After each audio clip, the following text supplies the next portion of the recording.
All right, good morning.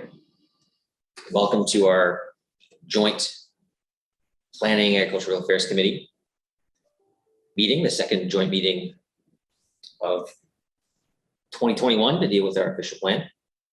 To begin, I just want to acknowledge that Ottawa is built on unceded Algonquin and Anishinaabe territory. The peoples of the Algonquin and Anishinaabe Nation have lived on this territory for millennia. Their culture and presence have nurtured and continue to nurture this land.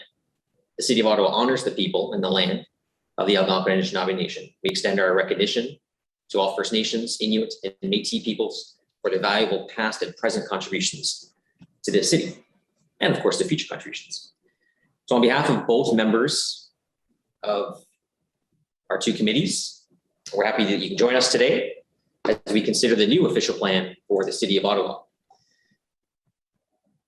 So this is the first time we've had a discussion about the official plan at joint committee. Obviously, we've been doing this for the last couple of years, but this is the final version of our new official plan. It incorporates all the feedback that staff have collected from residents, members of council, and other stakeholders. At this point, it should be close to what will eventually be adopted, but we know there's motions, we know there's lots of discussion to be had over the next few days, and of course, the council on 27th, when this rises for final consideration. This marks the end of a multi-year process that started well before 2019, when we officially tasked staff with having the official plan completed before the end of 2021. They did an incredible amount of work. They continue to do an incredible amount of work.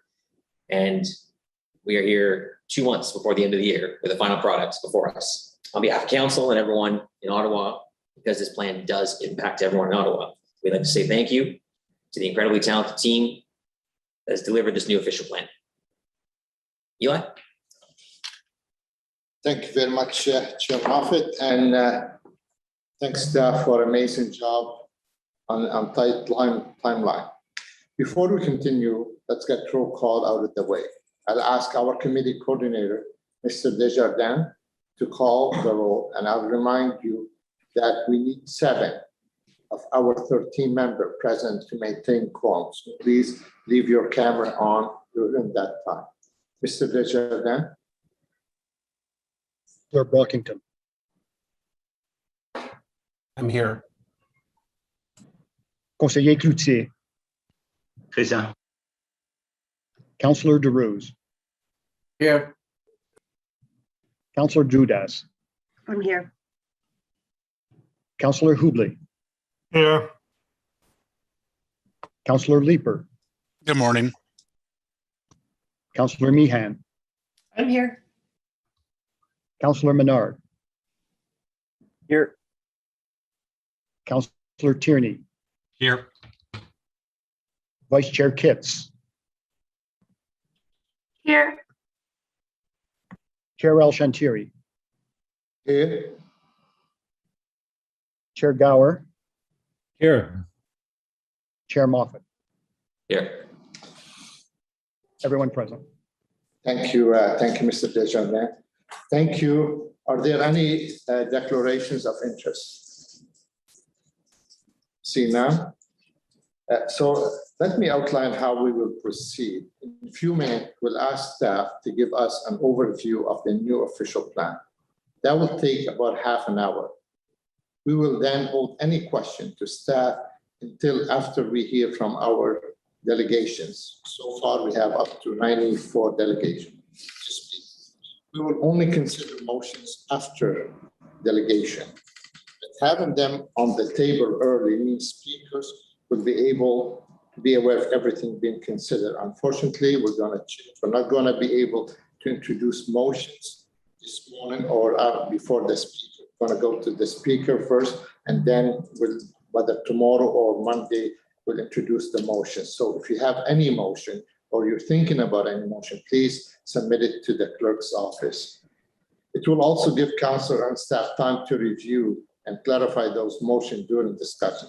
Councillor, I remind you to send your motion to the coordinator if you have not already done so.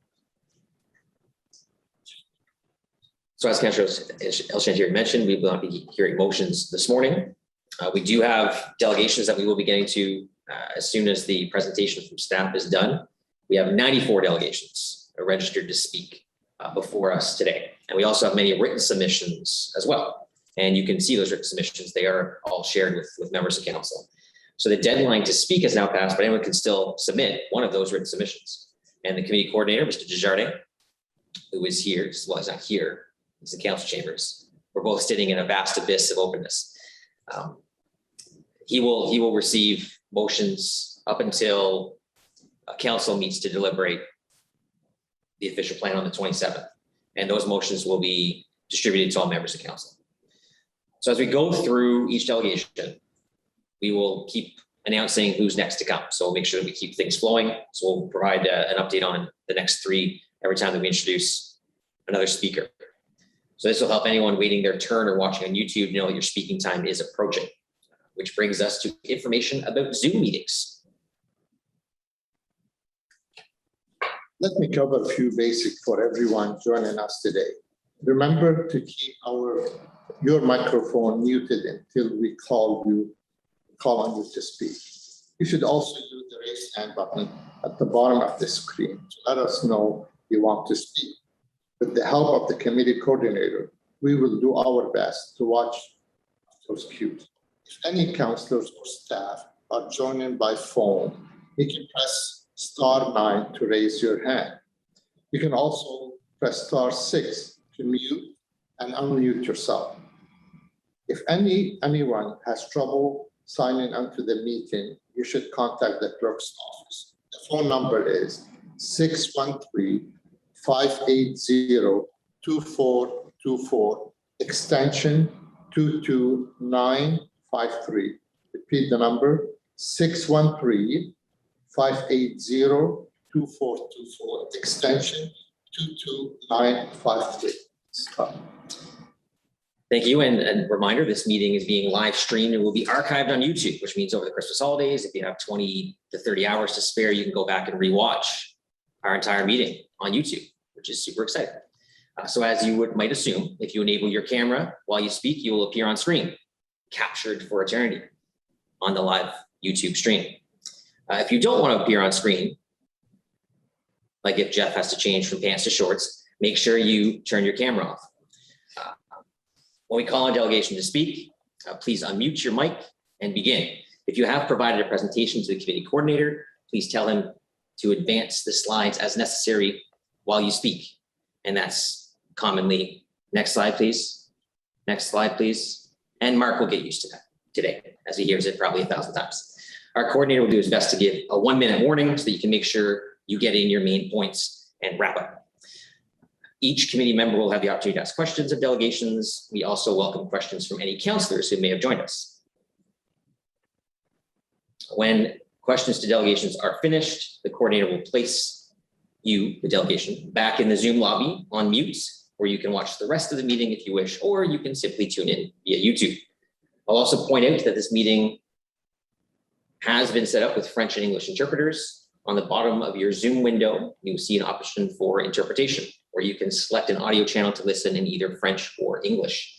Given the large number of delegations, we won't likely get beyond hearing from speakers today. We'll probably finish that up tomorrow.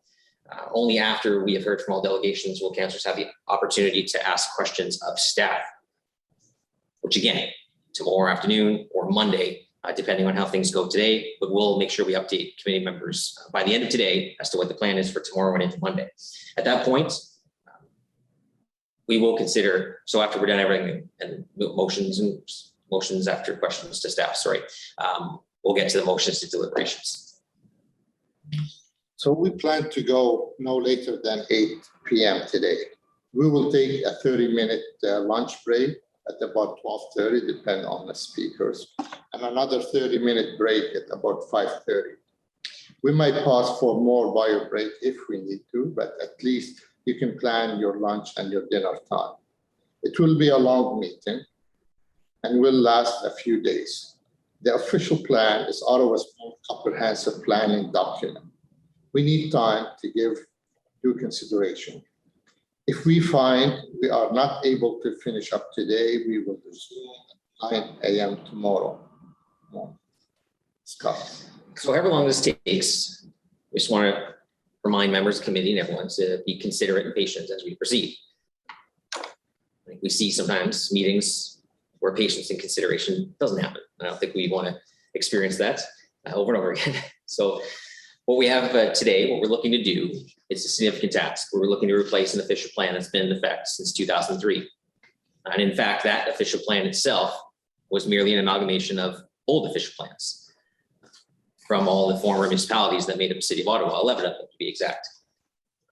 So it's not just a document that's from 2003, it's a much older document. And in that time, we've seen trends emerge that place our current official plan somewhat out of date and not able to address some of the best practices that have evolved over that time. So in recent years, we've seen improved planning incorporated into our new secondary plans and our growth management strategy. And now we need to incorporate those same approaches into the city's principal planning documents if we want to keep Ottawa moving forward. Staff put in the work to creating a plan with policies that reflect the issues we need to address now. And one that also looks to the future, to issues that we foresee the city needing to deal with in the decades to come. That's a lot of responsibility to put on a single plan. But it's important that we do take the time to get this right. Because if we do, we'll have a new official plan that recognizes and addresses also the climate crisis, a plan that gives consideration to gender equity, a plan that includes policies to help us establish better tenant protection, a plan that looks at health, and for the first time, as one of the core strategic directions, and a plan that will help us set up to introduce inclusionary zoning, requiring a percentage of affordable housing in some new residential developments. Our planners have reimagined Ottawa's official plan from the ground up. And I can't highlight everything in it now, but staff will give us a full overview shortly. But clearly there's a lot to be excited for in the major changes proposed. But that's not to say we can't find ways to make it better. There will be opportunities to tweak what's come before us and recommend adjustments to council. With so many moving parts, it does make sense that we ensure our professional planning staff support anything we might propose to ensure internal consistency of the plan. And just to put perspective, it's also worth remembering that the new official plan will continue to change and adapt in the years to come. An official plan is not a static document, as future councils will have opportunities to revisit and change it. Just in this one alone, we know that there's a 5-year review for the next term of council to consider. And our planners have spent years revising language and consulting with residents. They've researched best practices in other cities, and they have incorporated direction from our own city council on many of the policies included. At some point, though, we need to draw the line and have staff start using a new official plan and its policies in their reviews of development applications. The goal with the new official plan is to transform Ottawa into the most livable mid-sized city in North America. Now is the time to stop thinking about that in abstract terms and set the policies in place to make it happen. It's an important step in a longer process, but it's still just one step. And it will take us to the next step, remaking our zoning bylaw, which is an incredible task for the next term of council. It's all part of the process and making sure we have a cohesive set of urban planning policies to get us to our goal. Now, I'll turn to Councillor El-Shantiri, my co-chair today, who also had to say a few words. Thank you, Chair Moffat. I also look forward to hearing the ideas and concern of members over the next few days. I'm a rural resident and a councillor for a rural board. I'm also chair of the Agriculture and Rural Affairs Committee. So I won't be surprised anyone that my concerns are mostly about how the new OP treats rural Ottawa. At our last joint meeting, we provided policy directions on urban expansion. As a result, the new OP includes policies to protect agricultural land for agricultural uses. And that's important. Rural Ottawa is massive, covering about 80% of our land massive. By its size alone, the agriculture sector is essential to Ottawa's economy.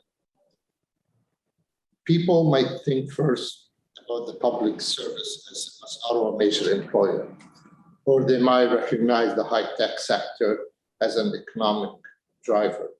But the rural economy contributes more than $1 billion to the Ottawa growth domestic product. And a big portion of that is generated by agricultural activities. So I'm happy the new OP does seek to protect our rural lands for food production. But beyond farmland protection, the new OP features other policy that benefit rural Ottawa. In particular, the policy that encourage 15-minute neighborhood. Those are the policy that will make easy to live our life without relying as much on our cars. And we saw the village of Carp been as a pilot for the 15-minute walkable. Those policies set the conditions for diversified mix of housing services, schools, and green space in every community. And you might think that such a policies will mostly benefit more central urban areas. But it is worth remembering that our rural villages will also benefit. We have 26 villages across Ottawa, and the OP will encourage new small local service businesses. Residents will benefit from those businesses, both from the services they provide and from the economic benefits they generate. Rural residents will also benefit from the new OP policy that protect and build villages' green space. The OP envision a healthy, connected network of natural areas offering a wide range of benefit. Such a network will support biodiversity. It will protect drinking water quality. It will increase resilience to the impact of climate change. And it will reduce the risk of flooding. Plus, we just spent a year and a half locked in our home. It should be obvious how important shared outdoor space as to our general health and our mental well-being. I'm greatly encouraged by all the work staff have done to consider the needs of our rural residents. The proposed policies seek to protect and improve rural communities while still allowing for appropriate rural development. Now I think it's time we hear from our staff. Mr. Herwire, could you please introduce yourself and the staff that will be speaking this morning? Thank you.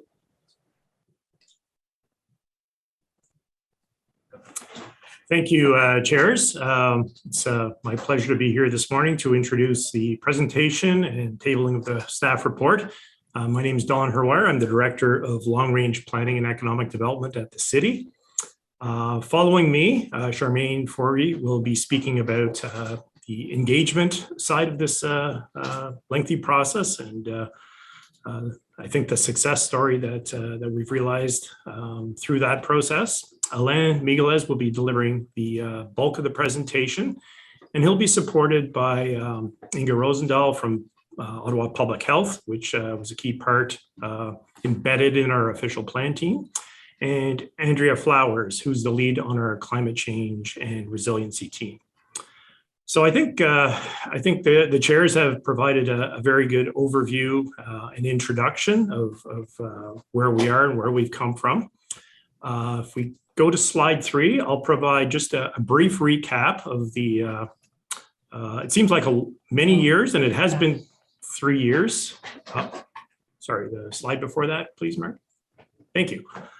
So in September of 2018, Council directed staff to initiate a comprehensive review of the official plan. So that's, as Chair Moffat said, no longer an update of a previous plan, but a brand new official plan. So several months later, in February 2019, the Ottawa Next Beyond 2036 discussion paper was tabled, and the first work plan for the new official plan was adopted by Council. Less than a year later, we had a report before Council that established the preliminary policy directions that have guided this new official plan exercise, and the 5 big moves, which is really the again, the guiding framework, the lens on which the new official plan was developed.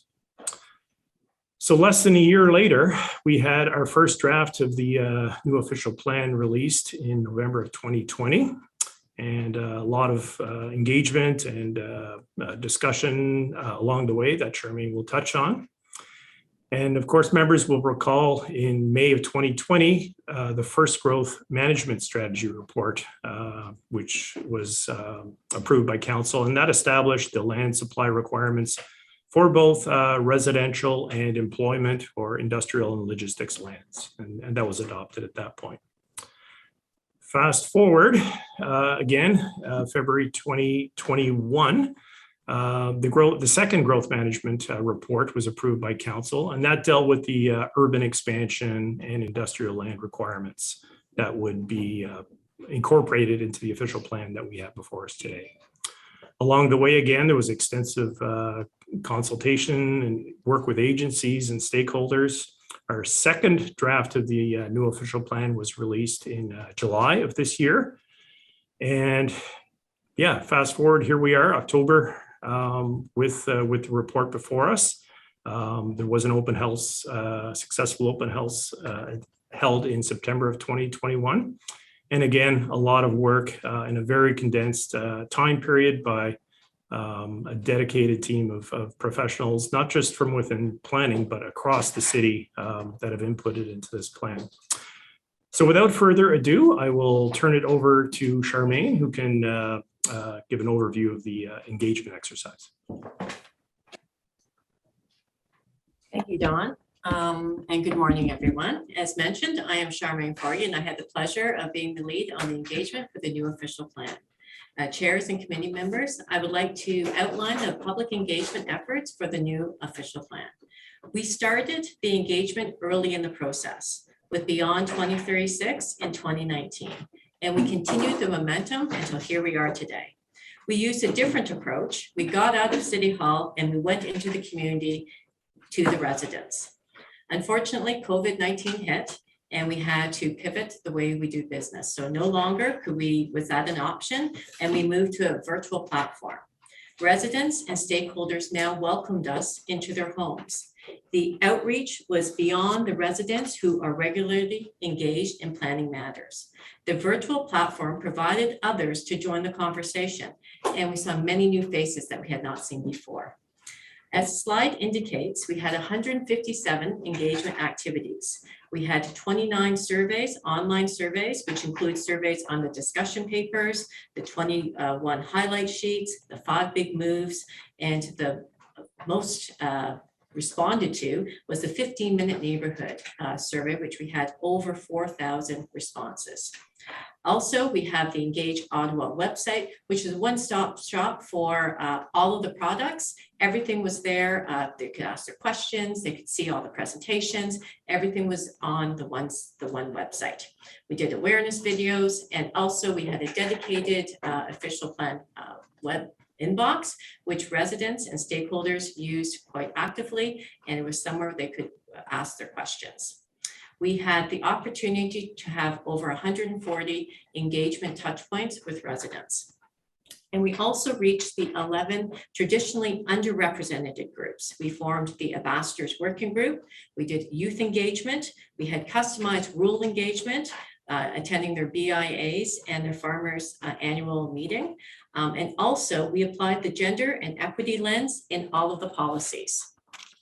Our Indigenous peoples, we have an open invitation with no specific timeline for the Indigenous peoples to provide their feedback. If we receive the Indigenous people's feedback and the OP requires an amendment, that is what we will do. Next slide, please. So all of these efforts helped us reach 10 times the amount of residents in any official plan amendment we have done to date. We gathered unprecedented amount of feedback to form the new OP, and I'd like to thank the residents for their time and thoughtful feedback, and also to the councillors for hosting all of the events as well. So with the public feedback, what did we do? Every piece of public feedback was tracked and shared in real time to the official planning team so they could take it into account. There was 3 citywide as we heard it reports were released. There was the initial one, the interim one, and now the final one. 23 ward specific as we heard it reports as well. We want to be clear and transparent that we're listening, and adjustments were made with the feedback that we received.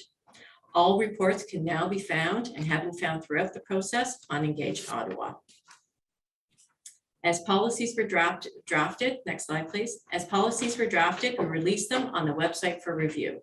We used track changes to ensure everyone could see the changes that were being made in real time. As mentioned, all the material was made available as soon as it was available. We really had, this was a new opportunity to, as final drafts were available, they were put on the site for comments. And believe me, our residents, they commented, gave us thoughtful feedback and excellent questions, and I thank them for that. And so now we're here today, and even the report that we're covering today was put weeks in advance on the website as well for folks to review. So with that, I'm going to turn that over to Alain. Thank you.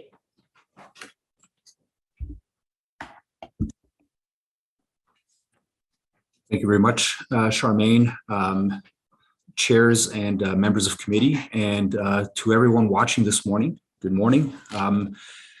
I think one of the things that Charmaine highlighted was that we were listening. We were listening to what people were saying, and the version of the official plan that we are submitting for consideration today does include a number of major changes that we can talk about, but that we made to the official plan in response to what people were saying.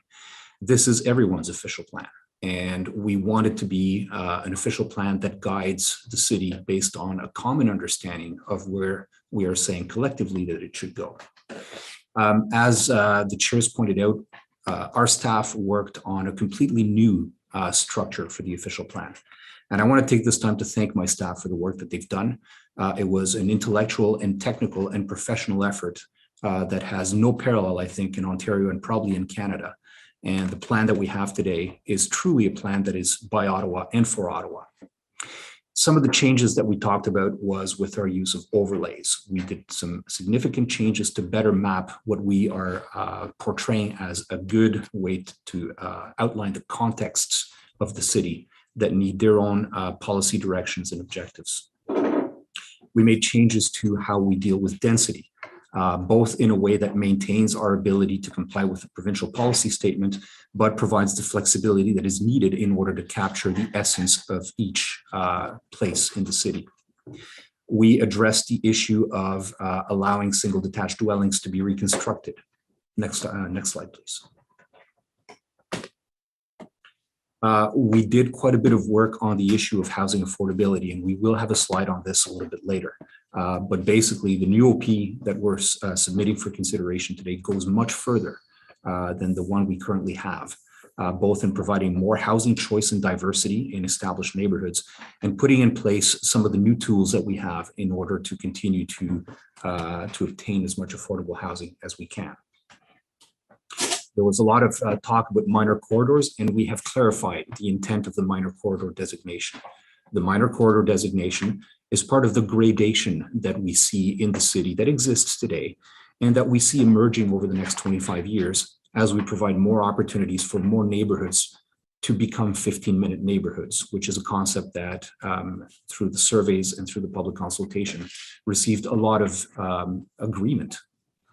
And of course, we will have, with this new official plan, much clearer, much stronger, much better policies to protect the urban tree canopy and increase it.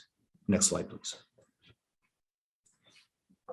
So just to recap, the structure of the new official plan that you have in front of you starts with the 5 big moves. For the first time, we have a number of cross-cutting issues because we recognize that there are several issues that don't belong in a single policy silo, but really have to be expressed, interpreted, and found in other parts of the policy document. We do express the growth management policies as per the growth management strategy adopted by council.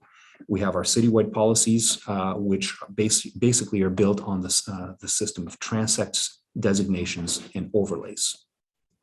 Next slide, please. One of the things that we say in the staff report is that this is not just any other plan, and I think the chairs have pointed this out. This is a milestone plan, and it's one of the plans that fits in a continuum of plans that the city has adopted through its history. This is a milestone plan because as much as it continues the momentum of legacy directions that have served us well, it does introduce new ways of thinking about how the city grows. It does introduce new ways of addressing the challenges that we have today. It very much is a 21st century plan that addresses 21st century challenges with 21st century approaches. And that is very much the way we wanted to position this plan. Next slide, please. The 5 big moves that we are all now familiar with are big moves, each of them. And for a North American city like ours, they are significant ways of thinking about the city and how it grows over the next 25 years. One of the things that we've heard most is how will we make sure that these 5 big moves are not a silo by themselves? You know, how do they connect to other things that the city is doing? And so throughout our process, we have been working with colleagues in other service areas and other departments to make sure that the 5 big moves are reflected in the many other key plans that the city has in order to build, to deliver services, or to deploy what it provides for its citizens. The infrastructure master plan is proceeding in lockstep with the official plan. So is the transportation master plan, the urban forest and green space master plan as well. Of course, the climate change master plan is adopted already, and our colleagues from the climate change and resiliency section have participated actively in crafting the policies. We have been working with our colleagues in housing who oversee the 10-year housing and homelessness plan, and the just adopted parks and recreation facilities master plan have had their staff working with ours on everything starting with mapping. And at this point, I'd like to turn it over to my colleague, Andrea Flowers, to illustrate how the climate change master plan and its objectives are found in the new official plan. Thanks, Alain.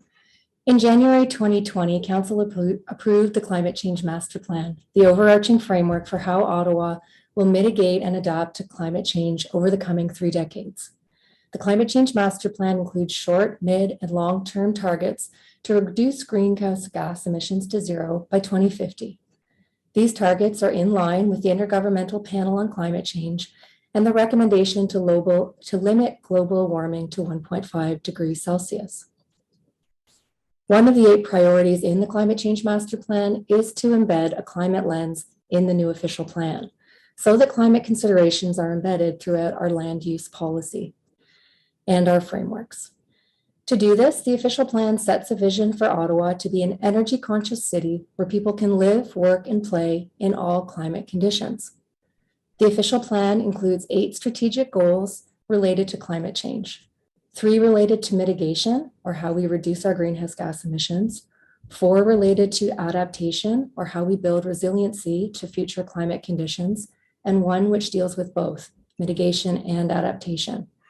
All of these policies are supportive of the Climate Change Master Plan. The official plan supports our target to reduce emissions by planning a compact and connected city, prioritizing sustainable transportation modes, and supporting the use of local renewable energy sources.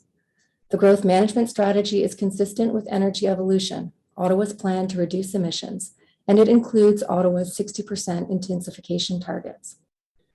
The city monitors and reports annually on our corporate and community greenhouse gas emissions.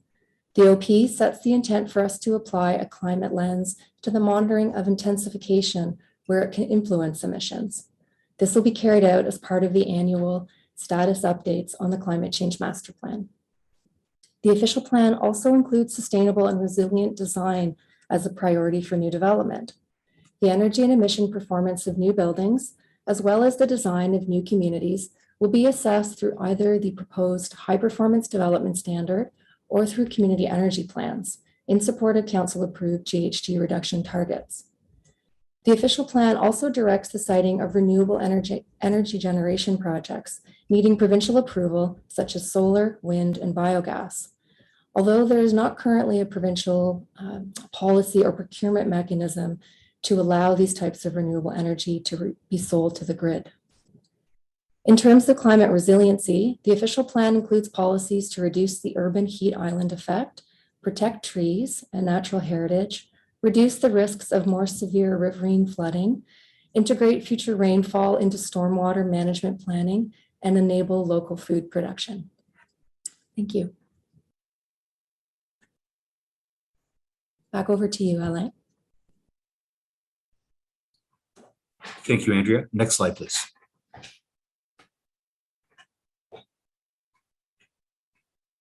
Next slide, please. So as Don indicated in his introductory remarks, one of the milestone stages of the journey to this official plan was the adoption of the growth management strategy. Council adopted what we called the balanced scenario. And the balance that we're talking about is indeed a very careful balance of a lot of priorities. Of course, we do have to comply with the provincial policy statement with respect to the land supply. And we also have to comply with policy directions coming from the province about intensification. What we have been able to develop as part of the growth management strategy and what you will see implemented in the plan is a series of policies that allows the city to reach its targets in a gradual and very moderate way. We have published about a month and a half ago the modeling of one of the possible approaches to the implementation of the growth management strategy. And according to that modeling, the big takeaway here is that we can reach our goals of intensification with an average change of only 1% of neighborhoods over the next 25 years, which means when you come back in 25 years, 75% of what you see around us will still be the same. The change is gradual, it is incremental, it is gentle, and the policies that we have in the official plan will make sure that the change fits. The transect system that we have will ensure that context is one of the drivers of design. And this is what we want in terms of also allowing neighborhoods to either stay or become 15-minute neighborhoods. We also need to address future demand for housing, including larger ground-oriented units in existing neighborhoods so that we have options for every type of household in our neighborhoods. Next slide, please. This map shows the other side of the growth management strategy, which is the urban expansion package. And for those who have not yet seen this map, there are three distinct colors. There is a purple color, which shows the future neighborhoods that are contiguous to the existing urban boundary. The blue shows new industrial and logistics lands that have been positioned strategically along the 400 series highways, which allows Ottawa to also position itself economically within the larger Toronto, Ottawa, Gatineau, Montreal mega region and take advantage of our centrality within that corridor to our advantage. In orange, you see the preliminary outline of the new community of Tewan. Next slide, please. The 15-minute neighborhood concept is our understanding of what people are looking for, but also our recognition that neighborhoods have to be complete communities. 15-minute neighborhoods is taken by some as a buzzword, but we don't want it to be a buzzword. We have an official plan that lets it be something real so that you're not just talking about more housing, you're not just talking about more population, but you're talking about everything that people want to see in a neighborhood, be it retail, commercial services, health services, schools, public service facilities, including those offered by the city, parks, green space, and sustainable mobility, choice, in other words, in neighborhoods. And with the lessons that we've learned through COVID, more than ever, the importance of outdoors, public space, and good public realm within neighborhoods is critical. This is also a way for us to make good on our investment in transit, which is part and parcel of the 5 big moves. Next slide, please. I'll now turn it over to my colleague Inga Rosendahl to speak about how public health and health have been integrated into the official plan. Hello. Yes, this official plan represents a unique collaboration between Ottawa Public Health and Planning, Infrastructure and Economic Development Department. Myself and a colleague have been embedded with the official plan team since work began.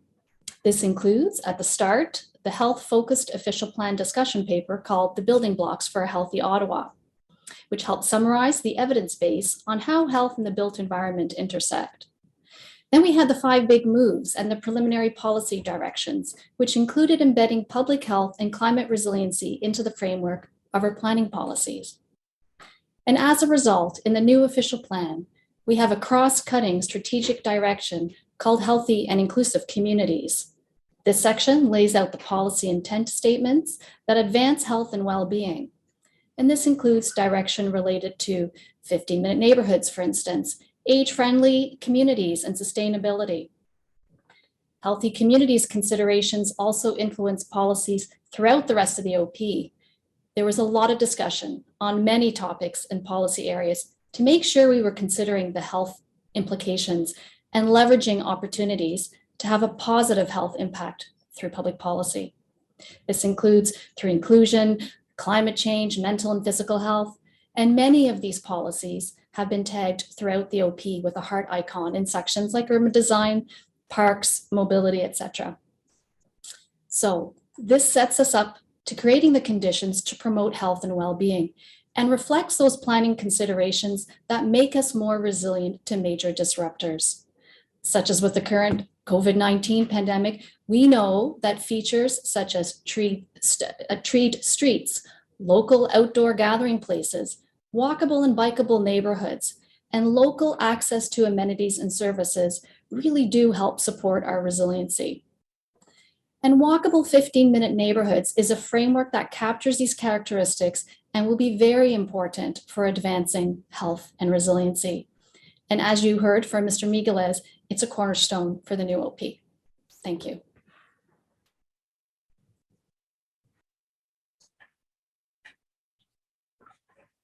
Thank you very much, Inga. So as I mentioned, the city map now looks like this, and it is based on what we call transects. Transects are concentric circles starting from the center and radiating outward. We have a very large municipality. The geography of Ottawa is about 40% of Prince Edward Island, and we have to get each part right. We have a very large rural area, which, as we heard, is a major contributor to the city economy. And the policies for the rural area need to get the rural economy, rural development, rural 15-minute neighborhoods and villages, rural economic diversification. They have to get those things right. The interface of all of the portions and contexts of Ottawa within the single official plan is our unique opportunity as an amalgamated city, and we have a responsibility to each part of the city. The suburban transect, which you see there, is outside the Greenbelt. It is growing. And it is also slated to receive major investments in transit. We have plans to ensure that new neighborhoods will grow from the get-go as good walkable 15-minute neighborhoods. And we will be working with the home building industry to continue to innovate and advance plans for community design. The outer urban transect also will be the recipient of significant transit investments and is targeted for growth in jobs, as well as the beginning of intensification strategically along minor corridors and new main streets that will constitute new spines for this area, which will be growing in the next 25 years. And for the inner urban and downtown core, where there is already a walkable or almost walkable environment, the official plan wants to solidify that and provide more opportunities for people to live in these areas and be able to function with a wide choice of legitimate mobility options. Next slide, please. These pictures show you the enormous diversity of our city. We have, as I said, a rural context, which comprises a very large countryside with agricultural areas, with natural resource areas, with forests, with bogs and wetlands, with villages, also with plenty of economic opportunity and agritourism opportunity. We want to get those right. The suburban communities of Ottawa are also very large and very diverse. They were developed at different eras, and they will continue to represent different paradigms of development. Our directions for the new Tewan community will make a statement at the national level about what it is to develop a new community in the 21st century in Canada along the principles of the 5 big moves and respecting the Algonquin placekeeping principles that will form part of the philosophy of design. The Greenbelt is unique to Ottawa. It is recognized as its own transect because it does divide the urban area between an inside and an outside part. And it has its own policies because, again, there's a very large diversity of things and uses that are going on in the Greenbelt. And then you have the outer urban, the inner urban, and the downtown core, each their own context, each with their own needs, each with their own policy goals and objectives, and each at a different stage of evolution. Our current official plan doesn't capture that. And what we've come to realize is that as an amalgamated city, we need to be able to speak competently about the realities of each of these contexts in their future, in their evolution. And that's what this plan does. Next slide, please. One of the things that we have done is change the mapping of what we call the evolving overlay. The evolving overlay sends signals to the locations where we have matched transit investment hubs, corridors, including minor corridors, as the places where we want to see emerge the conditions of 15-minute neighborhoods.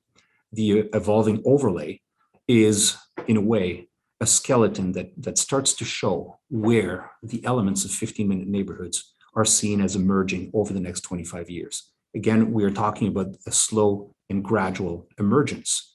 But this is a tool which, if we didn't have it, would guarantee that nothing would change. And this is a plan that wants to talk about not whether we should have change, but how. How do we guide change? How do we guide it properly? How do we guide it gently? And how do we guide it in a way that is consistent with the context based on transects? Next slide, please.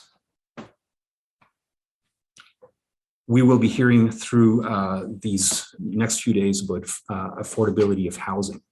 And affordability of housing is something that has been at the core of our concerns. The official plan, of course, is one of the main documents that talks about how and where housing should be built. One of the main things that the city can do is to enable greater flexibility and an adequate supply and diversity of options for housing throughout the city. We have often heard that intensification is only concentrated in a few downtown neighborhoods. Intensification is a principle in and of itself. It means that the city rebuilds and reinterprets its neighborhoods with the passage of time. And it's something that's happened in cities for centuries. What we need in an official plan is, again, an ability to have a set of rules that says how, and the how has to be good. That's, again, one of the main things that we want to do as we create conditions for affordability. We do have new policies aimed at protecting rental housing. We have new policies aimed at transitional and alternative or shared housing for households that need those types of accommodation. And we introduce policies that will set the stage for inclusionary zoning, which maps in a schedule in the official plan what we call the protected major transit station areas where the city will be able to apply inclusionary zoning. Next slide, please. We've heard through consultation, and it's been at the core of our planning interest and priorities in Ottawa for a very long time, not just for this official plan, about the urban forest, about green space, about parks. We have increased the target for the forest canopy to 40%. In the existing official plan, it's 30%. We have policies that are very strong about growth, development, and intensification, not compromising the urban forest canopy, and actually increasing it, nurturing it, protecting it. And we have innovative policies that would open the door to the co-location of parks and facilities so that we make good use of land where we have facilities within parks, such as district parks and community centers, which can be very successful co-locations and good uses of land. In other words, we want to be smart about being a green city, but being a walkable city at the same time. Next slide. There were numerous secondary plans that were carried forward into amalgamation back in 2001 from the former municipalities. They were still in the books. They are still in the books. The council mandate that we had as staff was to review all of them. And between the secondary plans, TOD plans, community design plans, there were 83 documents that we revised or reviewed. We put them through a consistency review with the provincial policy statement.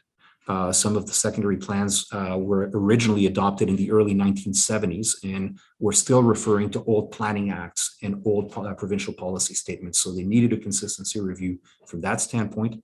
They went through a consistency review with the 5 big moves, and they went as well through a consistency review to make sure that we aligned the terminology with the wording and the terminology of the new official plan so that we don't create interpretation problems. Also important to remember that we did not have a mandate to reopen wholesale content of secondary plans, especially the recent ones that were recently adopted by council. We did make changes in response to public feedback, and we can answer questions on that. In total, we had 28 secondary plans that are being carried forward. And in the case of some of the secondary plans that are not being carried forward, some of the key policies from those secondary plans are still carried forward, but as area-specific policies, and those are in volume 2C. Right now, as we speak, we have 7 new secondary plans in progress, and we've had requests for 21 more, which we will have to prioritize in future work plans. Also, a lot of people are aware that we do something called community design plans. Those are not adopted under the Planning Act. They're adopted by council, but they're not statutory. And just to put people's minds at ease, those that are in place stay in place. We did not touch any of them. Some of them, however, were elevated to secondary plan status, notably in the rural area. Next slide, please. So members of committees, the staff report that's in front of you has 11 recommendations. I'll just quickly go through them. Recommendations 1 and 2 are to receive documents regarding consultation, resolution of council motions, Ministry of Municipal Affairs and housing comments, transition framework, a financial report update. This is the revised Hemson report, and the modeling of the growth management strategy that I alluded to a few minutes ago. Recommendation 3 are staff recommended changes to reflect needed corrections that we have been catching thanks to public feedback, thanks to feedback from members of council, thanks to feedback from stakeholders. Recommendations 4 and 5 are to adopt the new official plan, its secondary plans, its area-specific policies and annexes. Recommendation 6 is a complete work plan annex that outlines the work that will need to be done, not just by the planning department, but perhaps also by other service areas and departments to fully implement the official plan post-approval. Recommendation 7 is to repeal annexes to the current official plan once the ministry approves the new official plan. Recommendation 8 is to direct staff to prepare a work plan for future secondary plans. Recommendation 9 is to approve the memorandum of understanding for the Tewan community. And recommendations 10 and 11 address files that are currently with the Ontario Land Tribunal at hearings. Next slide, please. I want to touch on monitoring and implementation. Monitoring is also something that we've heard a lot of feedback about. There will be a separate staff report for monitoring of the official plan that will be submitted to these joint committees after adoption. There's a few reasons for that. First, we want to make sure that we're working from a fully adopted official plan with any changes that council may elect to make to the document. We also want to assemble the indicators across many city departments because, as we've mentioned, this is an official plan for the entire city and the entire municipality as well. This belongs to all the departments of the municipality. And so we want indicators from across all the city departments that have a stake in how the city grows. Some elements are not quantifiable. And we want to take the time to give council a package that will allow the tracking of how we're doing based on other things than numbers. And also the frequency of reporting may vary by indicator. Some data is available every year, some comes every 5 years. We will put that package together. And in terms of implementation, in document 11 of your package is a work plan annex, as I said, that outlines implementation work required, and we can answer questions about that document. But there are other bylaws, policies, guidelines, procedures that the city has, which will need tweaks and changes to fully implement the official plan. As well, we want to put together a public education and awareness campaign on the new official plan, not only here internally for our colleagues, but externally as well. Next slide, please.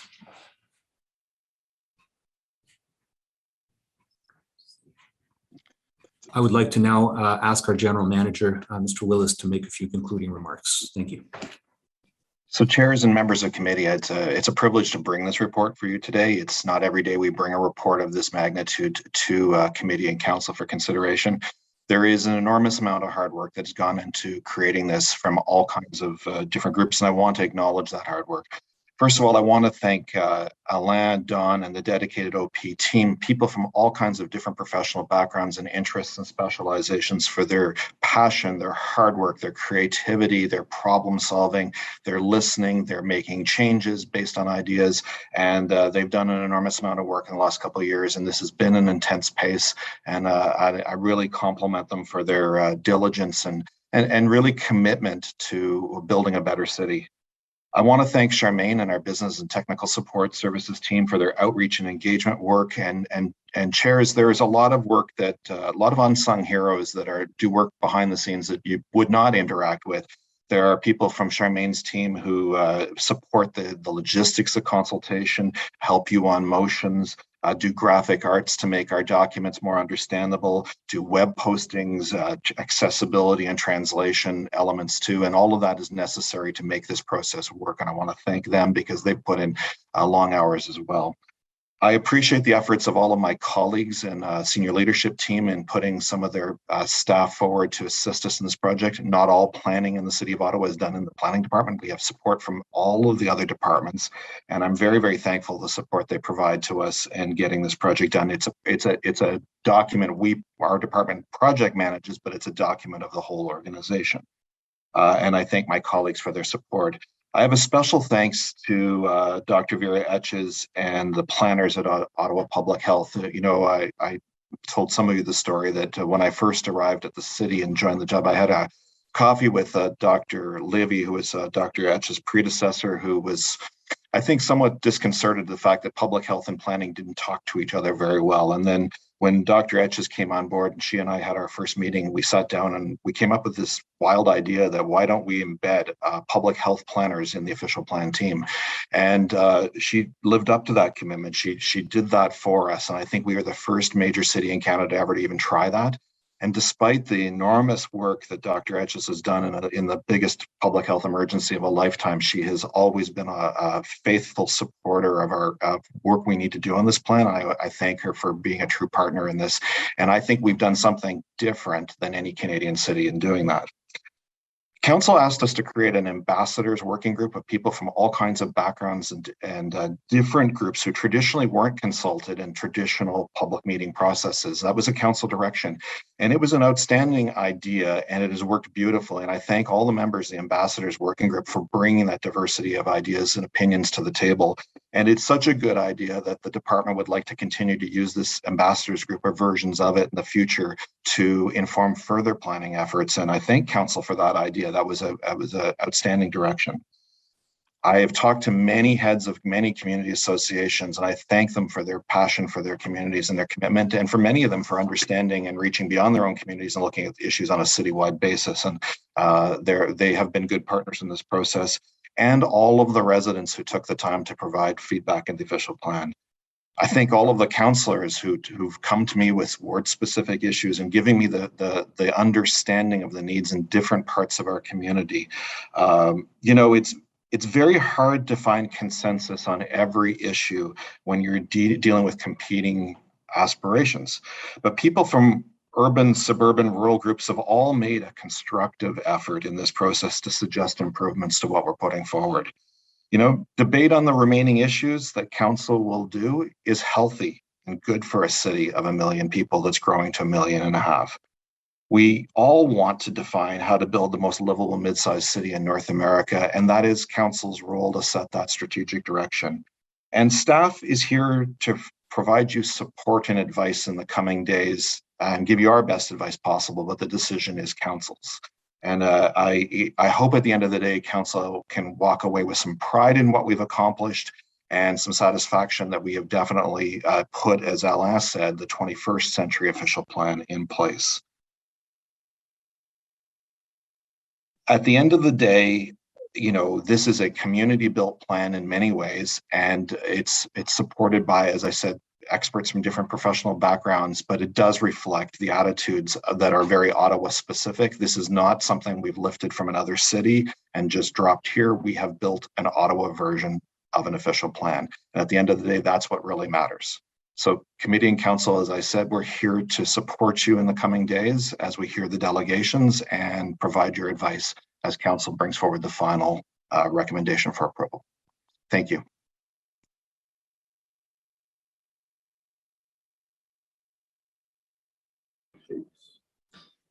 All right. Thank you, Steve, Alain, Charmaine, Inga, Andrea. Missed anyone in there? Appreciate you taking the time to run through that presentation.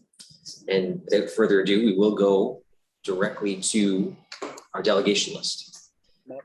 Our first group, it is more than one. Chair, Yeah. just to let the folks know, especially delegations who are looking, what I'm going to be doing is holding up a sign like this, saying what number we are at as far as speakers. It looks backwards right now, probably. I don't know. No, it looks good. It's so Zoom is magic, and it's what you think is backwards is not. So I'm going to put down the number of the speaker that's speaking every now and then, just to allow the delegations to know what we're at. Which leads me to assume that the delegations know what numbers they are. Yes. Fairly pivotal in that endeavor. All right, so our first speaker is Chief Wendy Jocko, Lynn Cloutier, Chief Richard Zoer, Bob Kraftchick with Pikwakanagan Algonquin First Nations. Our second speaker is Cindy Rotenberg Walker, and our third speaker is Jim Hunton. So first up, They all have 5 minutes each. they all have 5 minutes each. I see Cindy on as the second speaker. I'm not sure if. And Jim Hunton will not be speaking. Oh, Jim Hunton's not speaking. Okay. That doesn't give you 15 minutes just because he's not showing up. Okay. So do we have Chief Jocko and then Cloutier on? Saw Wendy for a second there. Wendy's there. Yes, I'm here. Can you hear me? Thank you. Yes, we can. Thank you so much. You can go ahead. Miigwech for that introduction. So Mayor Watson, members of City Council, Wendy Nadishnikos, Makwa Nadodem, Pikwakanagan Nadonjiba. My name is Wendy Jocko, Chief for the Algonquins of Pikwakanagan First Nation and Algonquin Negotiation Representative for the Algonquins of Ontario. The Algonquins have lived in our unceded traditional territory since time immemorial, practicing our ways and living according to our laws and culture.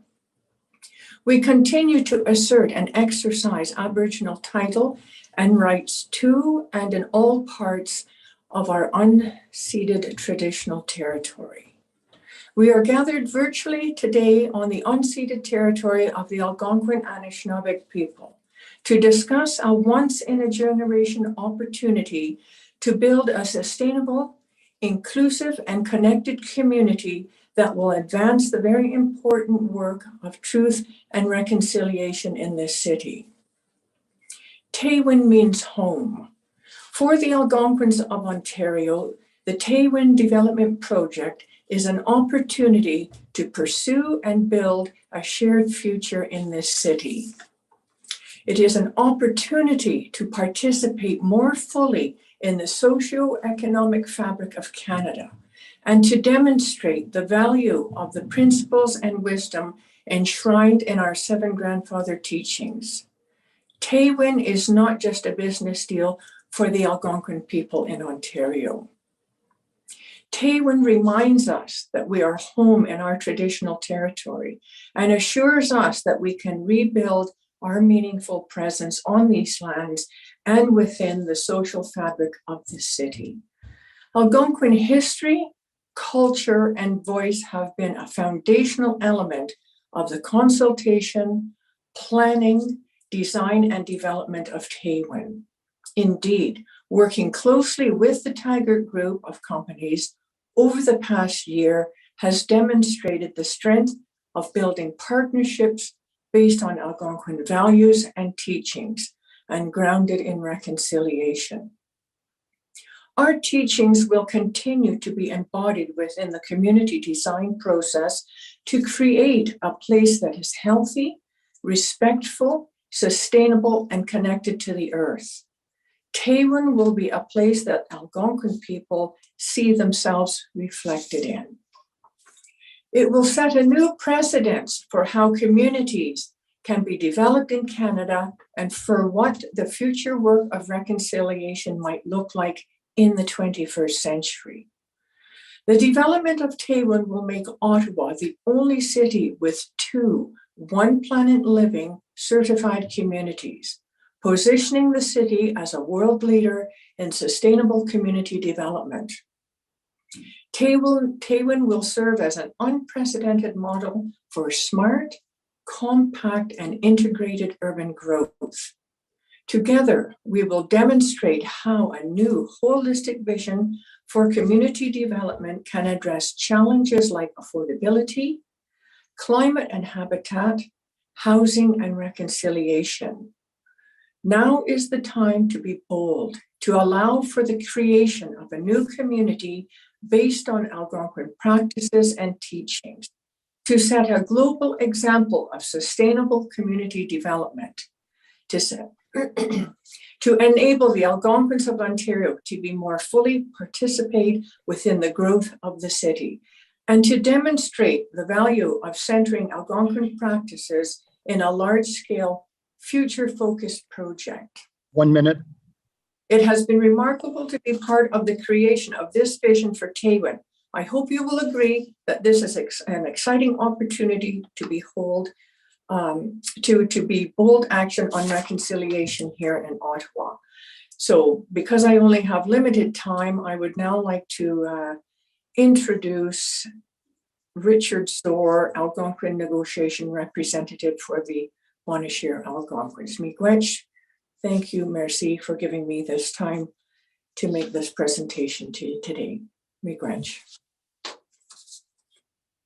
Good morning, members of City Council. As Chief Jocko indicated in her opening remarks, all consultation, planning, and design of Taywin will be anchored in Algonquin principles and wisdom. Our teachings are grounded in a deep historic and contemporary respect for nature and a foundational desire to create harmony between all people and the planet. Our history, culture, and voice will be the foundational elements in the consultation, planning, designing, and development of Taywin, creating a community in this city that the Algonquins can truly call home. This is a significant step towards realizing our rightful place as participants in the affairs of our own traditional territory here in Ontario. Taywin will also help Ottawa accommodate future population growth while preserving Ottawa's greenbelt and protecting valuable agricultural lands within the city. In addition, some 600 hectares of natural heritage land at Taywin are proposed to be protected through a natural land trust, connecting to and extending the greenbelt. Easy access to nature will also be a defining characteristic of life in Taywin. This is an opportunity for the Algonquin people to be more fully integrated into the social fabric of this city. It is also an opportunity to help shape what reconciliation and Indigenous revitalization looks like in the nation's capital. I want to thank you for your time. I would like to introduce Lynn Cloutier, the Algonquin negotiation representative for Ottawa. Oops. Good morning. Technical problems again. Thank you for having us today. Taywin will be a community rooted in our respect for the earth, that has been said, as well as respect for how to live our lives in a good way. Centuries of colonial policies have made us virtually invisible in our own land that we've been the traditional caretakers of for thousands of years. The teachings of the Seven Grandfathers are guiding principles for how to live our lives in a respectful and sacred manner to all living things. They are a set of lessons on human conduct towards others, towards ourselves, and towards the earth. Wisdom, love, respect, bravery, honesty, humility, and truth. These principles are what was traditionally and still is to this day needed in order for communities to survive and thrive. It is this vision and framework that guides our work together on the Taywin project. It is a vision that will help us to remake our place for future generations in this city and renew Algonquin culture. Taywin will be a vibrant and diverse place that builds community and individual capacity, that learns from and celebrates the land. Elements of this vision include green space, a focus on Algonquin culture in all design elements, and gathering spaces to learn from our elders and ensure our stories and culture continue. Finally, it will mean that the Algonquins of Ontario are rightfully home. Thank you. And now I have the pleasure of introducing Bob Krafchick, who is the Algonquin negotiation representative for our Whitney and area community. Good morning, everybody. I just before I start, I just wanted to say that the work that you guys are doing is unbelievable, and you know what, I understand that you're going to be in a long meeting, and we went through that, and it's sometimes very painful, but you know, keeping an open heart and open mind and open ears really helps out in that. So today I want to talk about the Truth and Reconciliation Commission made 94 calls to action to be taken up by communities and individuals across this country. Included in that document is a call to ensure that Indigenous communities gain long-term sustainable benefits from economic development and projects. There are also calls to co-develop with Indigenous communities a strategy to eliminate employment gaps, develop culturally appropriate educational opportunities for Indigenous families, and to recognize the values of Indigenous healing practices. Above all, these calls are also about creating new relationships based on principles of mutual recognition, mutual respect, and shared responsibilities for maintaining those relationships in the future. We view Taywin as an opportunity for us to lead reconciliation efforts in this city and to be a self-determining people once again. With development of Taywin, we can demonstrate how Indigenous people, the private sector, and municipal governments can work collaboratively in a good way to advance reconciliation in Canadian society by addressing these calls to action together. Now is the time for Taywin. Miigwech, thank you, and merci. I'm going to pass it over to Cindy. Thank you so much, Bob. Good morning, Joint Chairs Moffat and El Shantiri, members of the Joint Committee. My name is Cindy Rotenberg-Walker. I am an urban planner and a partner at Urban Strategies, where I've led a wide range of urban planning and community design projects for more than 30 years. It is truly an honor to be working with the Algonquins of Ontario on one of the most bold, and aspirational planning projects in this country. As you've heard me say previously, helping the AOO and Taggart group bring the Taywin vision to life will be one of the highlights of my career. As you've just heard from Chief Jocko and the ANRs, Taywin represents an entirely unique opportunity to create a vibrant, complete 15-minute community that will be founded on Algonquin values all throughout. Taywin will be a showcase for both innovation and sustainability, planned within the One Planet Living framework. It will be transit-oriented from the start and well-connected within, providing options for people to walk and cycle everywhere they need to go. It will be a fundamentally different kind of community than Ottawa has seen to date, more integrated explicitly with nature, denser, a more broad mix of uses, a wider range of housing forms right from the start. It will demonstrate excellence in planning, consistency with provincial policy, and will literally embody the 5 big moves of your new official plan.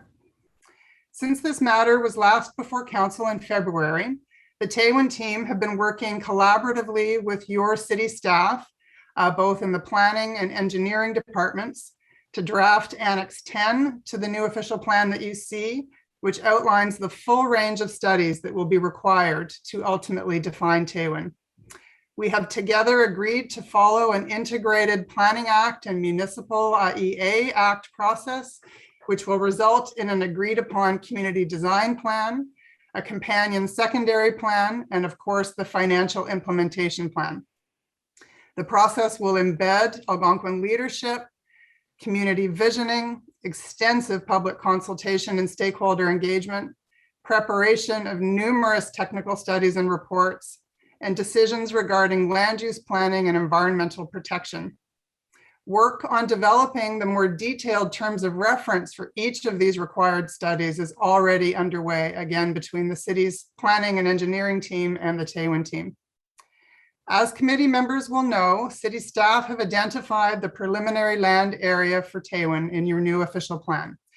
This land area will be the area that is studied, ultimately leading to a definition of the final 445 developable hectares that will constitute Taywin. These will be in addition to the 600 hectare natural heritage land trust that was previously mentioned.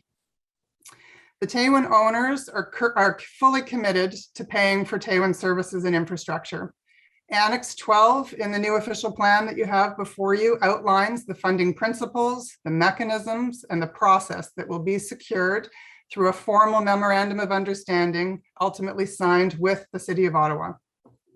There will be one or more area-specific development charges together with landowner cost sharing and front-ending agreements, removing financial burden and risk from the city for the servicing of Taywin. Taywin will utilize existing infrastructure that was put in place in the 1970s to facilitate suburban growth. And 1 minute. The scale and densities proposed will result in cost efficiencies, allowing transit to also be funded while maintaining total servicing costs that are comparable to other suburban communities. Our team is very excited to be at this important milestone today, but we are at the very beginning of the process. There is much work ahead, including all of the work that I had already identified, beginning with the analysis of site conditions and concluding with council approval of a secondary plan. All of the elements, including the area-specific development, area-specific development charge and landowner and front-ending agreements will come back to council for final approval. It will be a very long and engaged process. In conclusion, I want to offer my sincere thanks on behalf of the Algonquins of Ontario and the Taggart Group to Mr. Willis, Mr. Herwire, Mr. Migulay, Ms. Snedden, and their excellent teams for all of the excellent work, their dedication and professionalism, and the things that we have been able to do together so far. We are very proud of the project, and we look forward to being able to work with the city's team to bring this vision to life. Thank you very much for your time this morning. All right, thank you all for your presentation, joint presentation.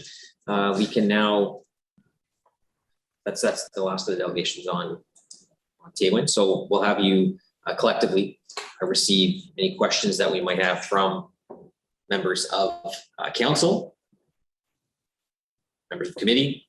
I know there's a lot of members of council here as well. So if you do have any questions for the delegation, please raise your hand. If not, we can move on to the next delegation. Councillor Menard. Thank you very much, Chair. Can everyone hear me okay? The audio is all right? Yes, we can. You were very loud at us yesterday, but today is good. Yes, yeah, I'll try not to yell today. Thank you, Chair. Thank you for the presentation from all of you. I'm hoping to go through a few different issues on the proposal. In the area that is proposed to be developed, there is a natural heritage system, which is not supposed to be developed. And in the official plan, after a rewrite, there was a one-word change after the most recent draft came out. And the new amendment changes the one word in the policy intended to protect Ottawa's natural heritage system from exclude development to avoid development that threatens the system. I guess my first question to you is, do you agree that this wording change may risk the protection of our natural heritage system? And would you agree with changing the word back to what staff had originally recommended to exclude to ensure no further compromise of ecosystem integrity?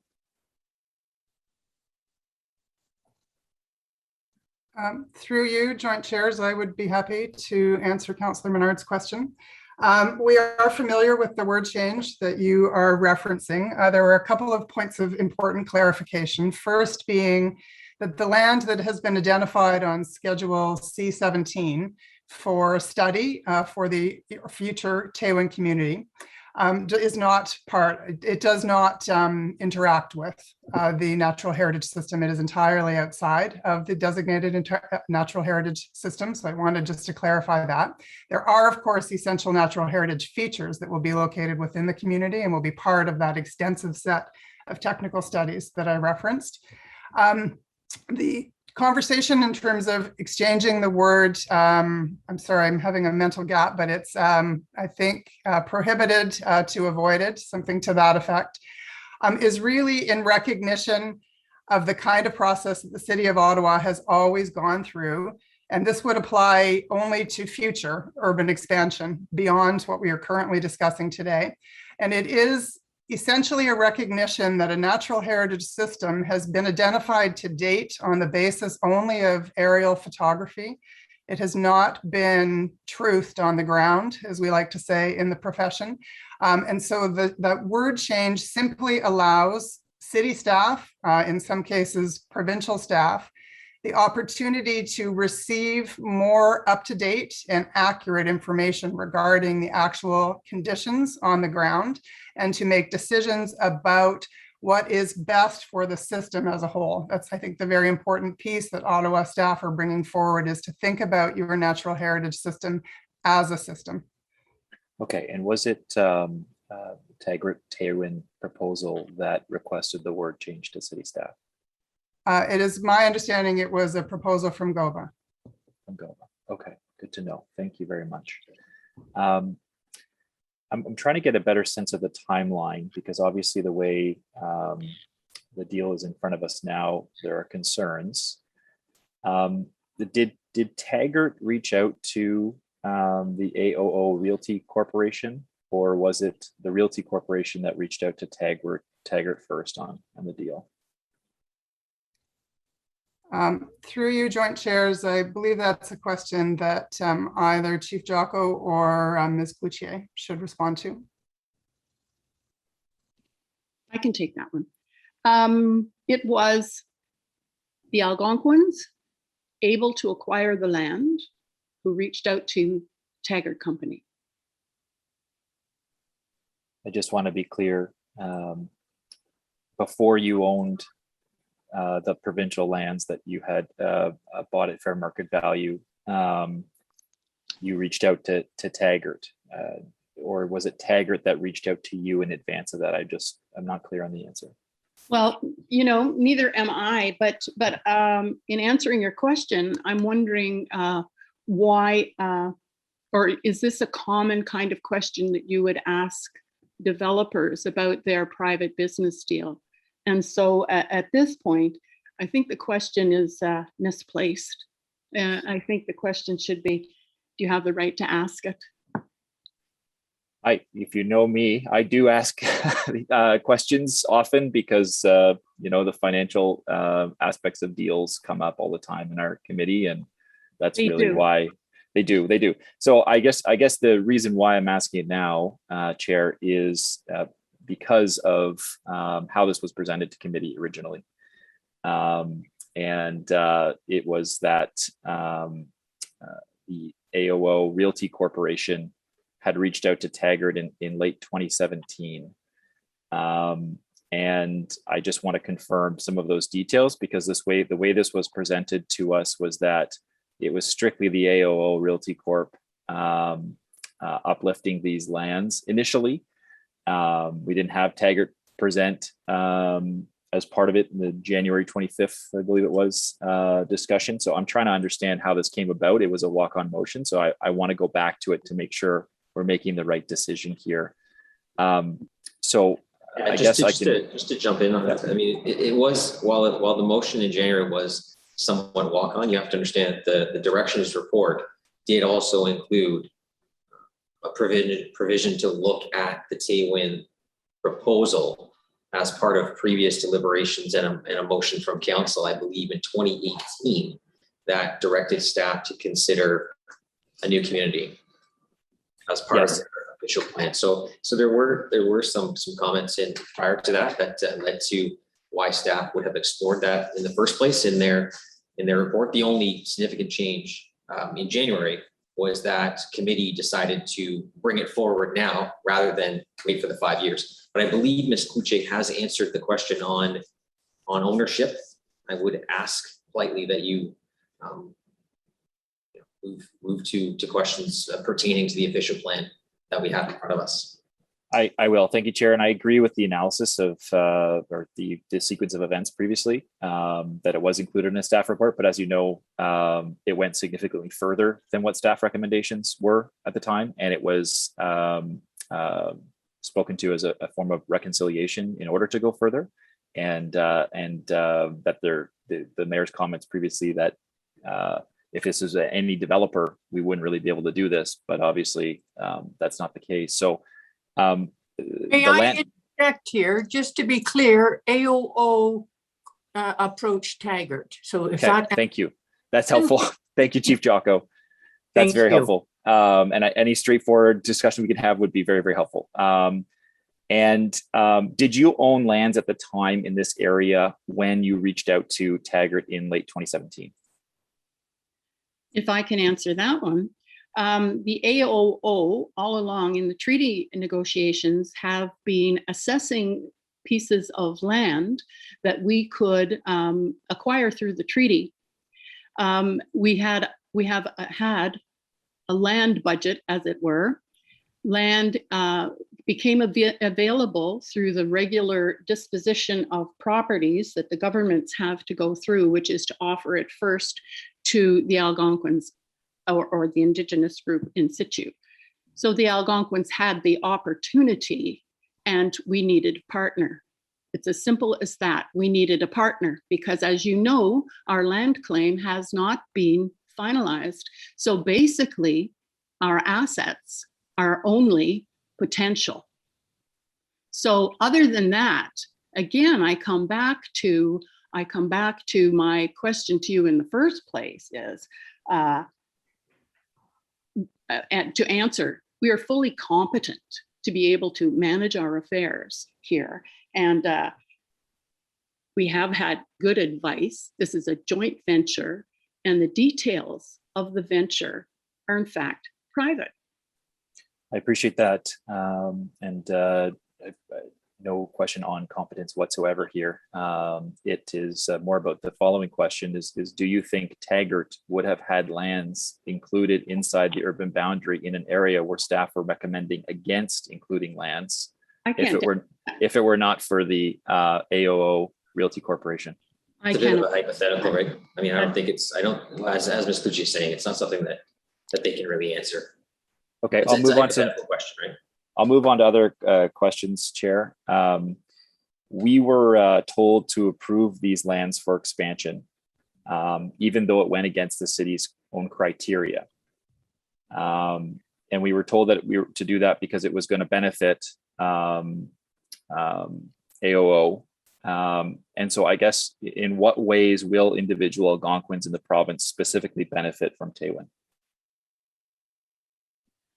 Well, individually, that depends. It depends on what we are able to accomplish with our treaty and with our investments.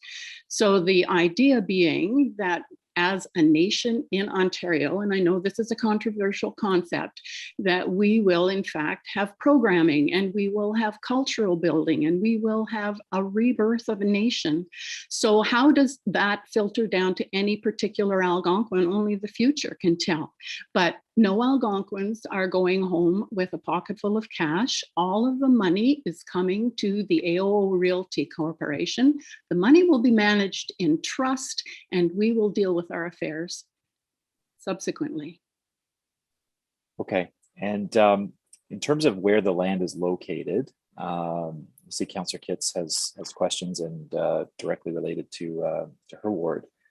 In terms of where they're located in Ottawa and building a sustainable community, are you concerned about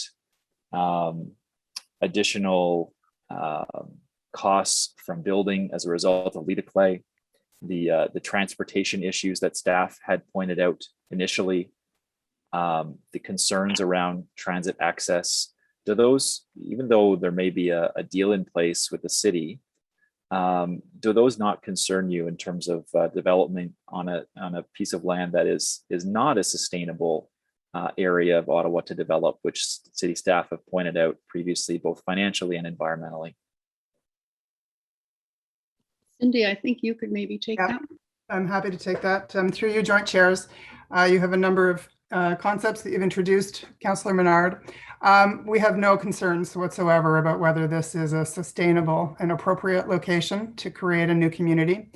One of the things that is most telling to me is that this was always intended to be Ottawa's fourth suburban community outside of the Greenbelt. So in fact, it is actually the missing piece in your urban structure. It is no more distant than those other communities were at the time from servicing. And in fact, key trunk servicing has been put in place in the form of interchanges to the highway and to the major sanitary services.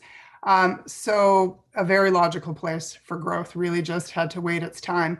The other piece that you've asked is, will it be transit supportive? Absolutely. That's a clear commitment on behalf of the AOO and Taggart to make this a transit supportive community truly.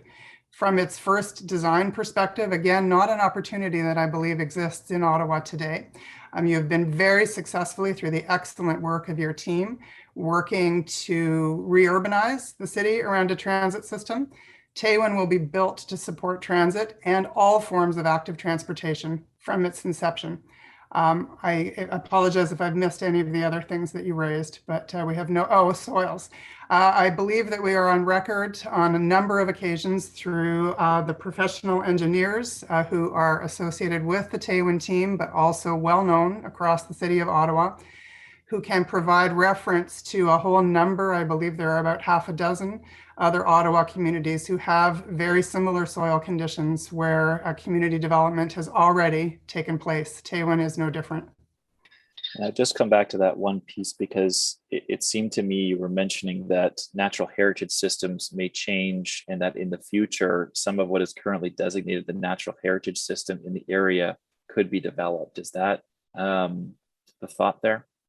I'm not sure if I quite follow, but I want just to clarify the comment based on your earlier question is really about refinement of the boundaries of the natural heritage system. It is not about wholesale changes to them or development on that land. So the Taywin studies that I mentioned that are articulated in Annex 10 of the official plan, and which terms of reference for are now being discussed between both the city teams and the Taywin team, will be extensive, very, very comprehensive in terms of documenting all of the characteristics, be they natural or other, on the Taywin lands today. That's our intention, as you have heard from the Algonquins of Ontario and myself, is that this will be a community that is knit into nature in a way that we have not.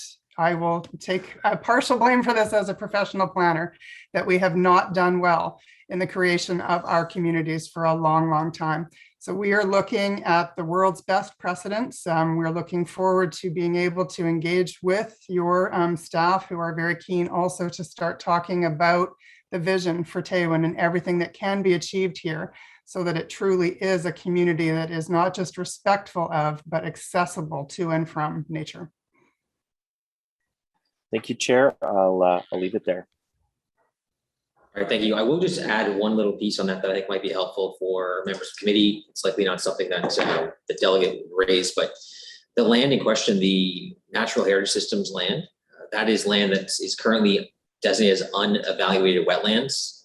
If you look at our mapping program, those lands will actually be evaluated under the Ontario Wetland Evaluation System by the city.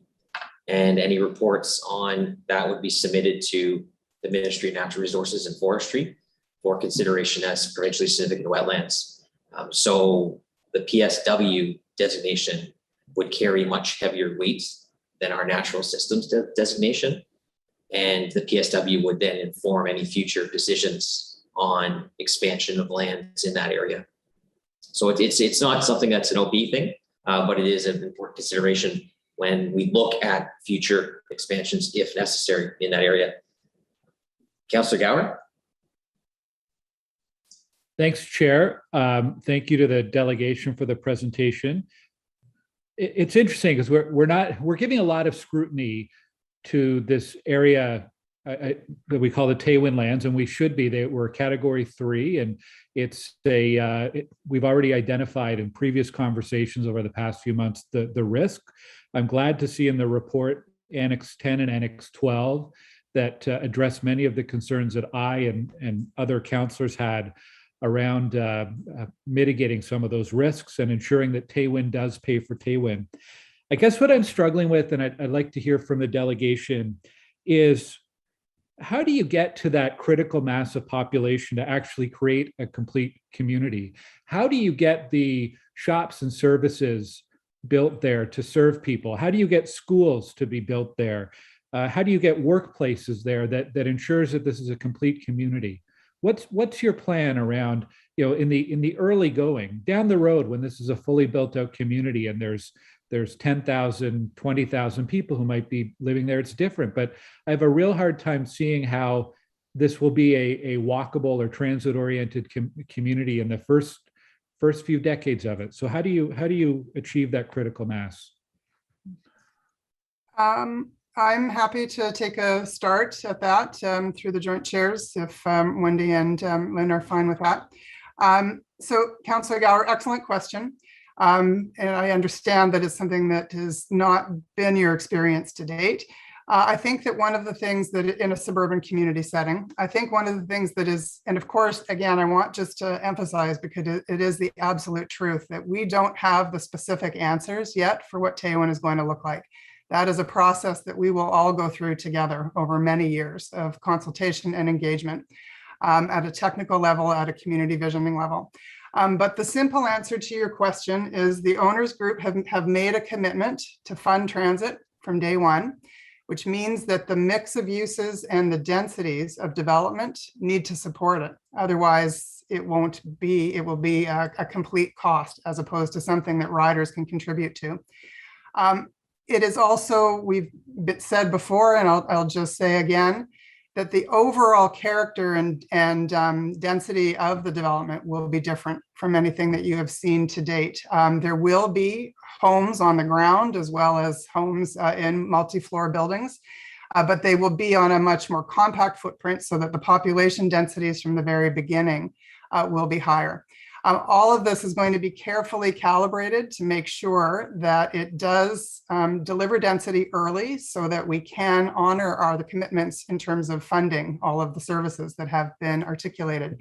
One of the other key things that is key here is mixed use buildings. Again, not something that Ottawa has seen a lot of yet, but is definitely starting to and will more and more under this very bold official plan that you have in place, which is that you build the mix of uses in from inception. You don't build the residential first and then wait for some future time where the commercial comes. So we are very excited with our client group at understanding where all of those opportunities to incorporate the mix of uses are from the beginning. You referenced schools. Of course, as you know, schools, the school planning process is integrated with, but parallel to the community planning process. And so all I can say there is in the normal course of events, appropriate locations for schools will be located. Very interestingly, I'm involved with a project here in Toronto where we are integrating elementary schools for both the public and the Catholic board right into the base of future apartment buildings, sharing a public park in front of them. So that's the kind of sort of old comes to new creative thinking that we look forward to bringing to the Taywin exercise. We're really going to challenge each other to think differently about how we build this community. Okay, thank you for that. If I could dig into one piece you said there, multi-floor buildings. Previous Councillor Menard asked about soil conditions. Do soil conditions limit the height of buildings that you can build here, or how do they affect the height of potential buildings here? I will be frank, I am not a soil engineer, so all I can do is provide you with the information from the experts on our team who have been clear that the answer to that is no. There are different construction techniques required, but they are very similar to, for instance, what is happening across the Toronto waterfront. Sorry to keep using Toronto examples, but it's just that next kind of level of development that we're all speaking about here, where the soils are very wet and not stable. It's that it is not an unknown thing. So the answer simply to your question is tall buildings can be built on this soil. And the last thing I wanted to ask was about affordability. A lot of the Taywin pays for Taywin hinges on area-specific charges, development charges, which would seem to push up the cost of building homes. So talk to me about affordability and how you can mitigate, talk to me about affordability. Okay, I'll start in terms of the way in which you discussed it, which is about servicing affordability. Our team included, at the time of the original vision, included work done by Altus, who of course are very active in the city. And they prepared a kind of conceptual, again, knowing that Taywin has not been planned yet, but a conceptual estimate of what the area-specific development charge might be. And without getting into the details, because I promise you I can't quote them in detail, but the point is that because of the existing trunk sewer and other infrastructure that is already at Taywin's doorstep as a starting place, because of the more compact, intense and mixed use form of development that is proposed, there is tremendous servicing efficiency in terms of the costs. Also, being able to provide a plan for a community holistically at scale gives us the opportunity to think about very cost and energy effective systems. District energy is entirely possible here, so there are all kinds of ways that we will be able to be more efficient and is the norm. So what that means is that the savings in terms of those conventional servicing costs, and I'll also just put it out there that we're going to be working with your staff to try to be efficient about public infrastructure as well. The size of streets, that sharing, as I mentioned, between parks and schools to the extent that's possible. All of it just to be efficient so that the costs can be contained and then easily transferred over to funding that transit that has been committed to at the very beginning. Okay, thank you, Chair. All right, thank you. We just have a couple more councillors for questions. I will just say that the next three speakers on the list, because I didn't do this before, the next three speakers on the list are Sally Thompson, Lucia Morales, and Ken Holmes. But of course, we still have questions to this delegation. I just wanted to queue that up so they could be prepared. Catherine Kitts, Councillor Kitts. Thank you, Chair. Good questions so far from my colleagues. Councillor Menard touched on this, but just to be clear, there were a couple of different news reports recently about the different land holdings in the staff recommended Taywin area. And I did see your op-ed yesterday in the Citizen, Chief Jocko. Could you speak to how much of the land will benefit the Algonquins of Ontario specifically? And do you have any concerns with the land that's included in the staff recommended boundary?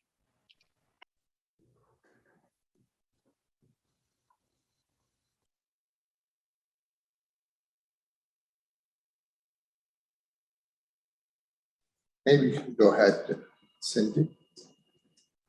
I'm actually hoping that either Ms. Cloutier or Coach, sorry, it's been a long day, Chief. It's only 10 or 11 o'clock. Chief Jocko would be able to answer that question. I think it's more appropriate.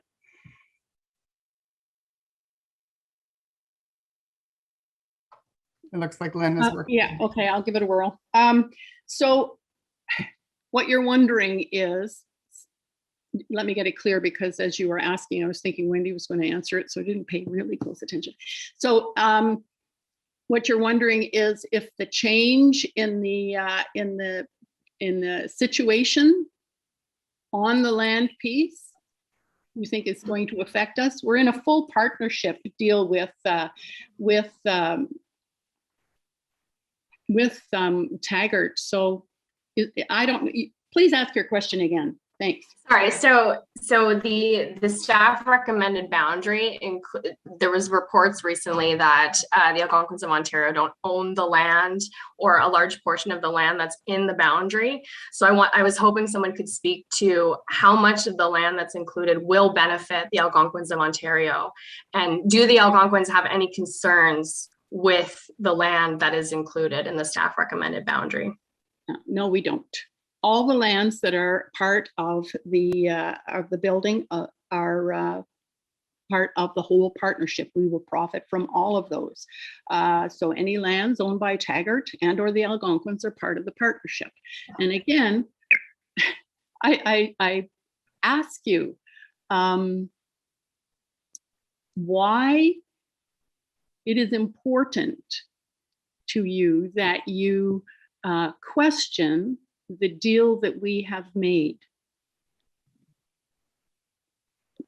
Do we not have the right to make that deal? No, absolutely. Anyway, go ahead. Absolutely, you do. There's been conflicting news reports. I spoke to Rita and Chief Jocko's editorial yesterday, so I just wanted to sort of clarify if there were any concerns on your part. There are not. As had been suggested. There are not. Okay.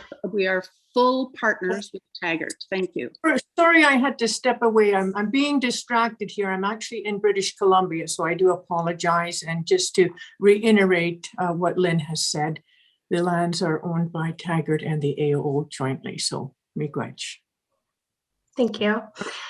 Building off my colleagues' questions, I did want to quickly ask about the soils as well. I will have questions to staff on this, but what I'm understanding is from your preliminary studies, the soils aren't unlike clay soils that are found elsewhere in the city. Cindy, I know you just said you're not an expert in soils, but so you may not be able to answer this, but are you aware of any sort of specific mitigation measures that you envision will need to be implemented to build the density you're seeking? You're right, Councillor. Again, I'm not an expert. All I can do is share with you the information that I have seen. And of course, we're happy to provide more detailed information to the committee, should that be of importance to you. But essentially, at lower scale of density development, I don't believe there are any special provisions that are required. It is only when you get to multi-story development, there is then a requirement to do something which we've all heard as they happen, where they drive piles, which are basically just steel tubes, into the ground to hit a more stable soil. And then those become the structure for the new building. But what I can tell you is that is a practice that has happened in Ottawa. It is a practice that happens all kinds of other locations. So it is not there. Everything about Taywin is special, except in some ways the soils is not a special thing. It is not a unique constraint.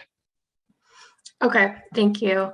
I had the same question as Councillor Gower about costs and servicing. It's going to be a long day, so I'll just leave it there. And just for residents that may be listening, I know the community has a lot of questions about timing, servicing, consultation. I think the bulk of those questions are better directed to staff. So I will be asking them when we get there. But I don't have additional questions for the delegation at this time, but I know that we've been in touch about organizing an information session for the community should this be passed. So thank you for that. It's our pleasure. We look forward to it. Thank you very much. I thought there was no more hands. Go ahead. I'm just going to say to Chief Jocko, thank you so much for being the head of the delegation and for your op-ed yesterday. And perhaps maybe I should apologize for some of the treatment you've been receiving in some of the media and some of the name calling. I have to tell you, it's hurtful to hear someone calling someone fake something. I'm just going to stop that. I just want to say thank you to Lynn and Wendy and Cindy for presenting the Algonquin people and also answering all our questions. I still have a couple of councillors. I think Councillor Jeff Lieber and then Councillor Lieber.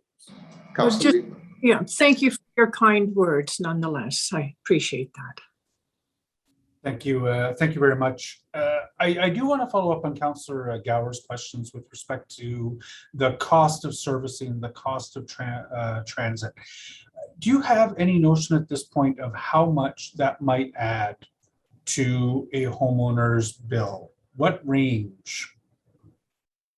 Because fundamentally, we've got the option to add lands that would be contiguous to our already built up area without area specific development charges and taking advantage of transit infrastructure that is already planned or built. And this is going to be a big bill, and I am concerned about the affordability. It's not going to be $1,000 per household. It's going to be well beyond that. How much?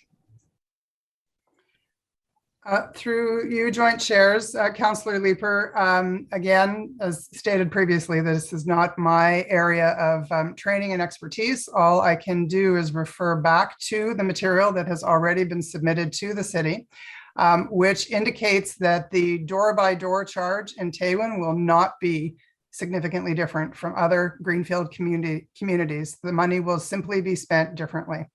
So we do not have any concerns about the ability to create an affordable, inclusive community that offers a range of housing choices at Taywin. Okay, thank you. Thank you, Councillor DeRusse. Oh, thank you, Mr. Chair. Through you, I just want to, this morning, I want to thank Chief Joko and Ms. Cloutier and of course, Cindy. I know this Taywin, most of it is on the adjacent boundary between myself and Councillor Kit. I want to thank them. They're being well informative with us, and they've been really straightforward, and they've been giving us all the update and the answers we have. I also want to thank staff for working with them collectively and bringing this report. Councillor Shantiri sums it. I want to apologize on behalf of some if this morning that those questions, they were unplaced, but I want to make sure to assure you not all committee members feel the same. So we appreciate your attendance this morning and thank you very much. Thank you, Councillor DeRusse, and interesting enough, finishing on you, this land all moves in to Ward 20 following the next election with the ward boundary review that we just approved. So I didn't want to say that. Well, I just did. I mean, it's important to know. People need to know who to call when the new election comes and new councillors come in. Who are you going to call? You know who your councillor is. All right. Thank you, Lynn. Yeah, Chair, I just got to intervene. I'm sorry. I don't think there were any disrespectful questions asked here today, and I think it's important we recognize that. I don't think it was pertaining to anything. I mean, I think it's Councillor DeRusse said disrespectful questions, and I don't think that was the case. Okay. Fair enough. Respectfully, I would not agree. No, understand. Yeah, exactly. Maybe to you, it was not, portrayed that way, but to others in the gallery, perhaps it was. Thank you. No, understood. I think we all need to be sometimes mindful that sometimes we say things that we don't necessarily mean. I mean, I've been guilty of this myself. Say things, ask questions in a certain way we don't necessarily mean offense, but sometimes those who hear it can be offended by it. And I think we always have to be mindful. On a point of order, I think if we restrict our questions to planning principles that need to be applied to the official plan, we can avoid all of this. And on a point of order, the chair could insist that questions adhere to the agenda and to planning principles. Yeah, noted. And I certainly did that in the conversation already, but appreciate that point. So moving on, again, thank you to the delegation, Lynn, Cindy, Chief Jocko. Appreciate your time here, Mr. Kravchik and Mr. Soar as well. Okay, so our next delegation is Sally Thompson with City for All Women Initiative. And Sally will be followed by Lucia Morales and Ken Holmes. Now, Lucia Morales is also with the City for All Women Initiative, so I'm not sure if Sally and Lucia want to go back to back and then have questions at once. It's up to you.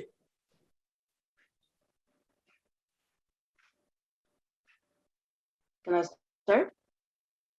Hi, I can hear you. Is that Sally? This is Sally. Can I start? Yes, of course. Go ahead. Okay, I've written my comments, so I'm just going to read them so that I stay on topic. Just a minute, please. Okay, so my name is Sally Thomas, not Thompson, just for the records. Thomas, not Thompson. Thank you. I'm speaking on behalf of Callie. I'd like to talk about the important role cooperative housing can play in the city's efforts to achieve certain equity measures. First of all, I'd like to take a moment to share with you that without co-op housing, I would not be able to afford to live here. And despite its challenges, I love it here. As a member of the Ambassadors Working Group, I have been privy to a lot of the discussions in forming this plan. It has not gone unnoticed that there is little to no mention of co-op housing within the plan. Co-op housing provides marginalized communities dignity of choice, mixed income level housing, as well as the opportunity to design inclusionary zoning. As you can imagine, people with disabilities face the additional challenge of finding accessible housing. Inclusionary zoning allows for someone with a disability to move into a space previously occupied by someone without a disability. These things alone allow for people of all socioeconomic backgrounds to live, work, and play together. New Canadians just starting out also tend to have multiple generations living in one home.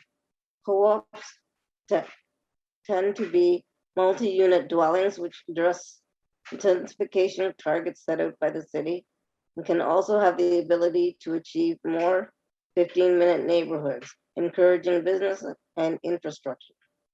These are all things that stand to stimulate our economy. In closing, I believe the new official plan would do well to strongly consider adding co-op housing into the plan. Thank you for your time and allowing me to express my thoughts. All right, thank you. Councillor Kavanaugh has a question for you, Ms. Thomas. And sorry for the name, I had it wrong on my sheet, so apologize for that. Councillor Kavanaugh, go ahead.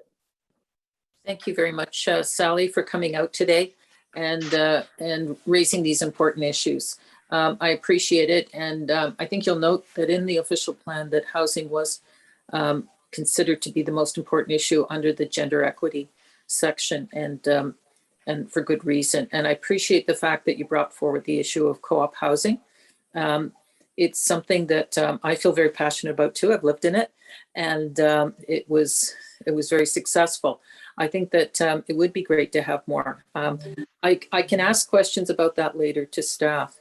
But in terms of affordable housing, that is a big goal as well. Like overall, are you specifying cooperative housing within affordable housing? Because it tends to, right now, our affordable housing we get through developments that are there, and then a certain amount is affordable housing, unless it's deep affordable housing. Seems very difficult these days to get started on something for cooperative housing because it's independent. So you're making a distinction in terms of co-op housing? So what I'm saying is that in my co-op, there's mixed levels of income. Yeah. I'm in rent geared to income housing, and I'm on ODSP, so my rent is low. Yeah. But there are people paying full market rent here. Yeah. And I don't know the percentages offhand. I'm not privy to that information, but that's what has allowed me to live here for 30 years. Got it. So it's possible that could come in other forms. Cooperative housing was funded by the federal government years ago, and it didn't get funded as much recently. But for example, OCH is moving forward on mixed housing. Is that sort of what you're seeing too? Like, for example, Rochester Heights and those kinds of, is that the kind of development you think is worthwhile for the future? I think that co-op housing is better because when you live in a co-op, you have more of a say as to what happens. Okay. And then you do in Ottawa community housing. I know I have friends who live in that environment and they don't have it quite as good as I do. Okay. No, I appreciate that perspective. And I say, as I said, I lived in it myself with small kids way back. So, and it was wonderful. So I appreciate that. We can ask questions about that later. It's one of those matters of levels of government who get it going. But I think it is important aspect to raise. Thank you very much, Sally. You're welcome. Thank you, Councillor Kavanaugh. I don't see any further questions from members of committee or council. So thank you. Thank you, Ms. Thomas. So again, our next speaker is Lucia Morales, who, thanks to Mark, is speaker number 5, as you can see. And following Lucia, is Ken Holmes and Katie Burkholder. Ms. Morales, go ahead. Thank you. My name is Lucia Morales, and I'm a civic engagement coordinator at Cowie. As an organization, we've been supporting the People's Official Plan Coalition, and together with POP, we've drafted 16 motions. Cowie helped draft the motions on deeply affordable housing and equity and inclusion. I'm speaking here today not only in my professional role, but as a concerned resident. I'm originally from Guatemala, and I have firsthand experience of what poor urban planning can lead to. Guatemala City is in part a product of poor urban planning, and this has had detrimental impacts to residents seen in inadequate urban infrastructure. I'm also a geographer, and my research has focused on making inclusive, safe, and equitable cities. And I'm worried that Ottawa will have a similar fate to Guatemala City, and this shouldn't be the case. Planning can either reinforce existing social and spatial inequities, or it can work to counter them by dismantling systemic barriers to promote equity, inclusion, and justice as part of working towards a more just city. These are political choices, and we hope that council will make the right ones. Drafting a new official plan should be exciting because it means there's an opportunity to think of creative and innovative ways to address a diverse range of people's current needs with foresight. The current plan, however, is myopic in scope, and it will benefit the few at the expense of the many. I understand that Ottawa is constrained by provincial legislation, but this isn't an excuse for the lack of attention and the lack of priority given to justice, to inclusion, and to equity. There are numerous cities that are going beyond just looking at land use and are placing social justice, equity, and inclusion at the forefront as frameworks for their official and master plans. Examples include Portland, Denver, Barcelona, and Vancouver, and in this province, Toronto is making similar strides. The lack of foresight and the lack of creativity in implementing different approaches really begs the question, who are we planning this city for? Is it to the benefit of our diverse communities with varying needs, or at their expense? Currently, markets continue to be prioritized and are seen as the only response to housing, to food, to transportation, and these have been detrimental to the Ottawa community writ large. So we need to see several changes. First, we need to see goals articulated with a strong social and economic justice lens that are accompanied by clear and measurable targets. This is key as it helps keep the city accountable.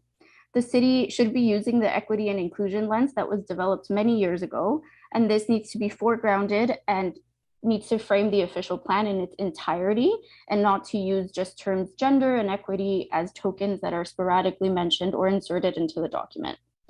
Second, we must see a more holistic approach and a more integrated approach of equity and inclusion. Barcelona here again is a great example as it's pivoted its focus to look more at equity, social infrastructure, and neighborhoods.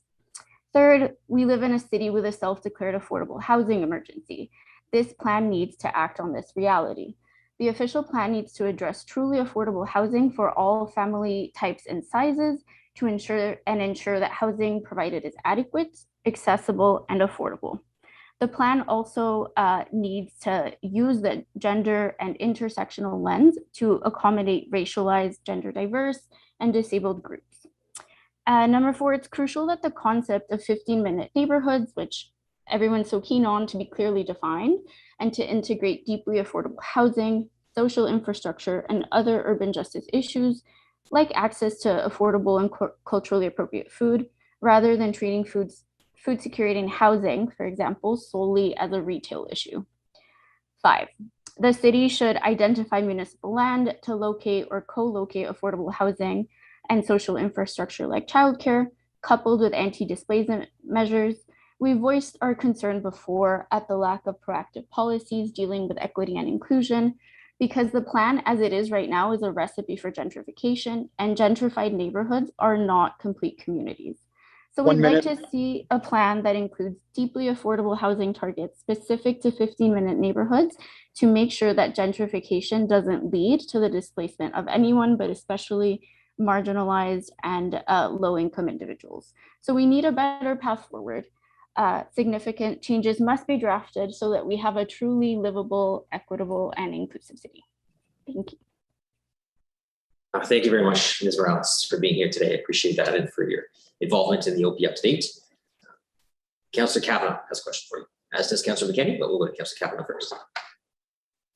Thank you very much, Lucia. I appreciate your perspective on this, and in terms of what other cities are doing, it's very much appreciated.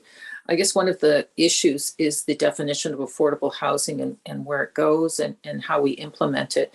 I guess as a new councillor, I was kind of surprised to find out affordable housing was so broad a definition, and that one size doesn't fit all because of our city being rather wealthy overall, and we also need deep affordable housing. Do you think it would be helpful to have those definitions, particularly for equity? Absolutely. This is important. I know the city doesn't have an exact definition, and because, like you mentioned, Ottawa is special in that the population given who works here, because a lot of federal workers are here, the median income, which is typically used, is too high, and this isn't accurate for people living, OW recipients, ODSP recipients, anyone living on minimum wage. So it's important and crucial to include this in something like the official plan, and for the city to have an accurate definition of this. Yeah, and the fact that we need to spread it around, i.e. have mixed housing, so that the example that Sally gave of co-op housing, that type of thing, where we blend housing in together rather than having it in one big pack of houses versus so that all income levels are mixed. Is that what you're looking at as well? Yes, absolutely. When you have in zoning, when you have diversity, if it's 1 bedroom, 2 bedroom, how dense can it be? This also brings a different diversity, but again, the cost is important. So making sure that maybe even community benefits, we've been pushing for community benefits as well. These are important so that we have it written as a contract, what we're looking for. And another thing that we are very keen on is seeing deeply affordable in perpetuity, and not just for 20 years, for 15 years. Thank you very much. Thank you. Councillor McKenney. Thank you. Thanks, Chair. Thanks, Lucia, for coming out. Some of my questions were covered by Councillor Kavanaugh, but just in terms of, and I'm going to have some questions for staff later on around the affordable housing component of the plan. And I agree with you in terms of, complete communities and what that means. And it really does mean everything from deep affordability, working up to below market rent. I don't like using, 30% of average median family income because it's far too high. But something that's deeply affordable obviously cannot be more than 30% of your income. So really want to make sure that we get that into the plan correctly, because that's, this plan needs to fit into the provincial policy statement. And then it is that overarching document, that everything else falls out to. So you want to get it right. So I just want to ask you, from your work with Cowie and your conversations in that broader community of people thinking about equity and housing and how that fits in. What do you see as, how would you define a complete community in terms of, who lives there? Like, is it 10, 15% affordable? Is it 20 deeply, another 20, because we can't compel family size units, but what we can do is make things affordable for families. So I just wonder within the broader community, what some of the thinking is around in terms of how mixed income breaks down, what the community thinks is kind of that fair breakdown for mixed income. So I cannot speak on behalf of the entire community, but personally, in my experience and what I see, what Sally mentioned is great because you get a diversity of incomes. That this means, personally, again, that you get exposed to a variety of people. Having diverse communities is beneficial to everyone. So siloed communities, having wealthier silos, having lower income silos, I think isn't necessarily ideal. So a number I can't provide, but I am personally very much for mixing it up, having rent geared to income units if it's apartments, and having market value ones as well. But I can't give you a percentage, sorry. No, fair enough. Thank you for coming out. And those are questions that we will be posing to staff to make sure that what we have embedded here is going to work for decades. Thank you. Thank you, Councillor McKinney. Councillor Menard. Thanks very much, Chair. Thanks, Lucia, for being here, and to Sally as well for delegating. I wanted to ask you about the mechanics of this and next steps, because I know you mentioned you're working with the People's Official Plan folks, and there's been obviously a lot of good work to look at changes, because at the end of the day, this is not the planning department's plan. It's not developers' plan. It is the City of Ottawa's plan. It's your plan, right? So we need to make sure it's reflective of that and be open to changes and motions that do that. And that's why I think you're seeing so many motions come forward now. I want to make sure that the points that you raised, because I've seen one motion on equity and inclusion that I believe has been drafted. But I just want to know from you in terms of mechanism, are there other points that you're not seeing potentially in that draft motion that you want us to bring forward? What can we do to help ensure that the people that you're advocating for, which likely very much less consulted in during the plan, as they always are throughout any consultation in the city, what is it that we can do to help make sure that those points are made and motions come forward to reflect those pieces in the plan?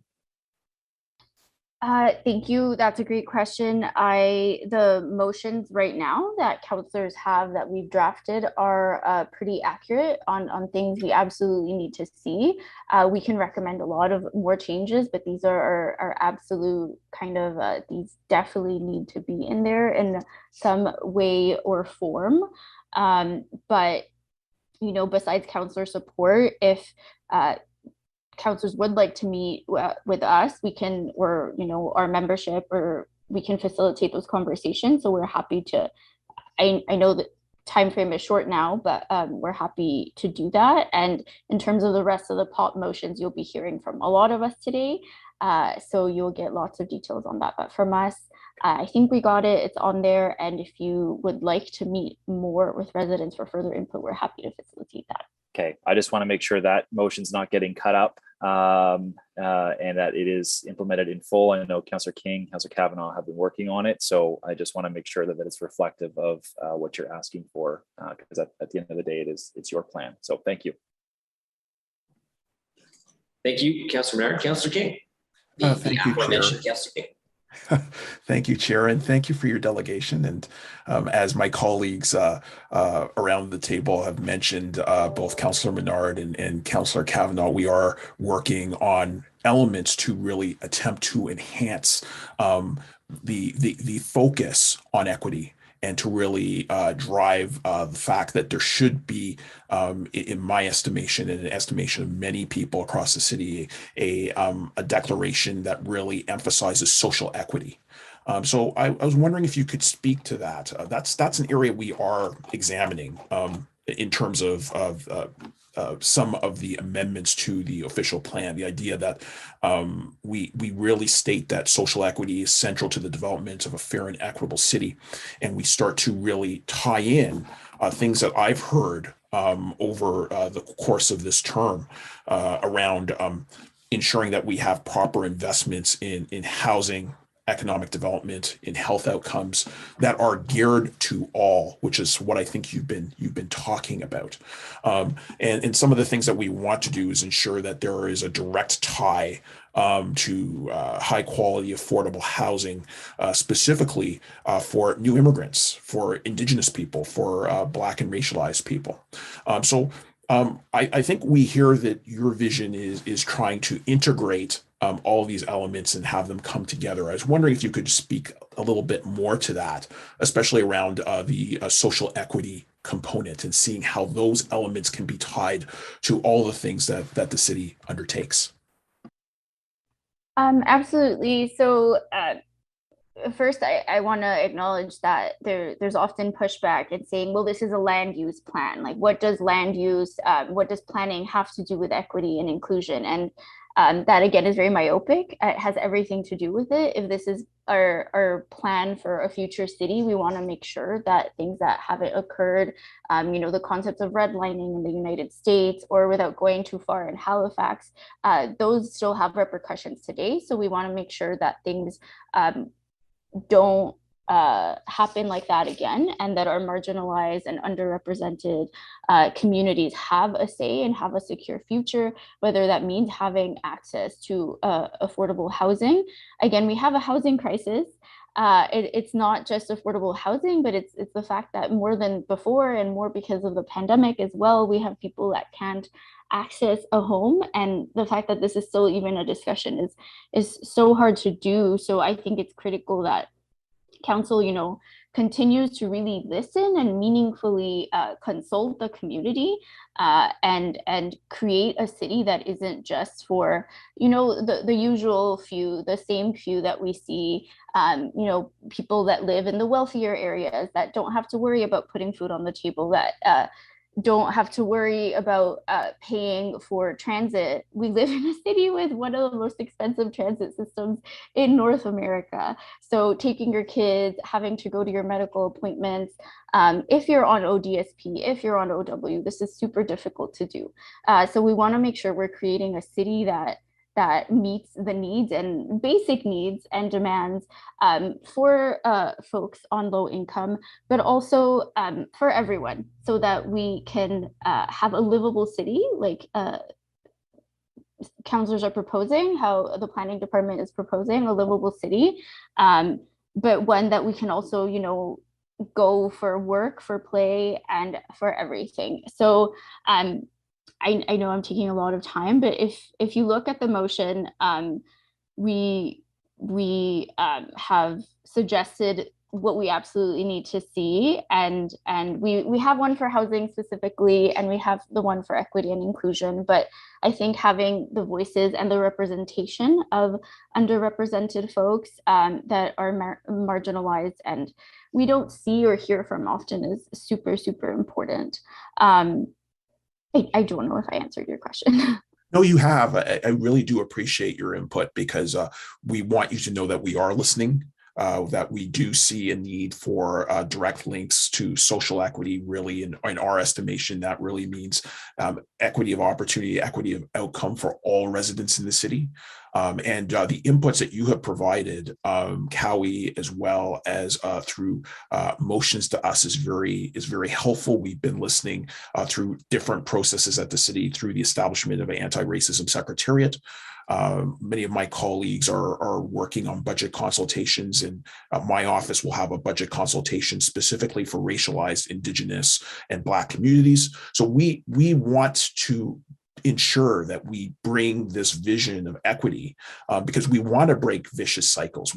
We want to ensure that people have access to better housing in the city, have access to better jobs. And, you know, it's a vicious cycle. People don't have access to these opportunities, so then they don't get access to proper housing. We want to have a virtuous cycles where people can see meaningful improvement in their lives.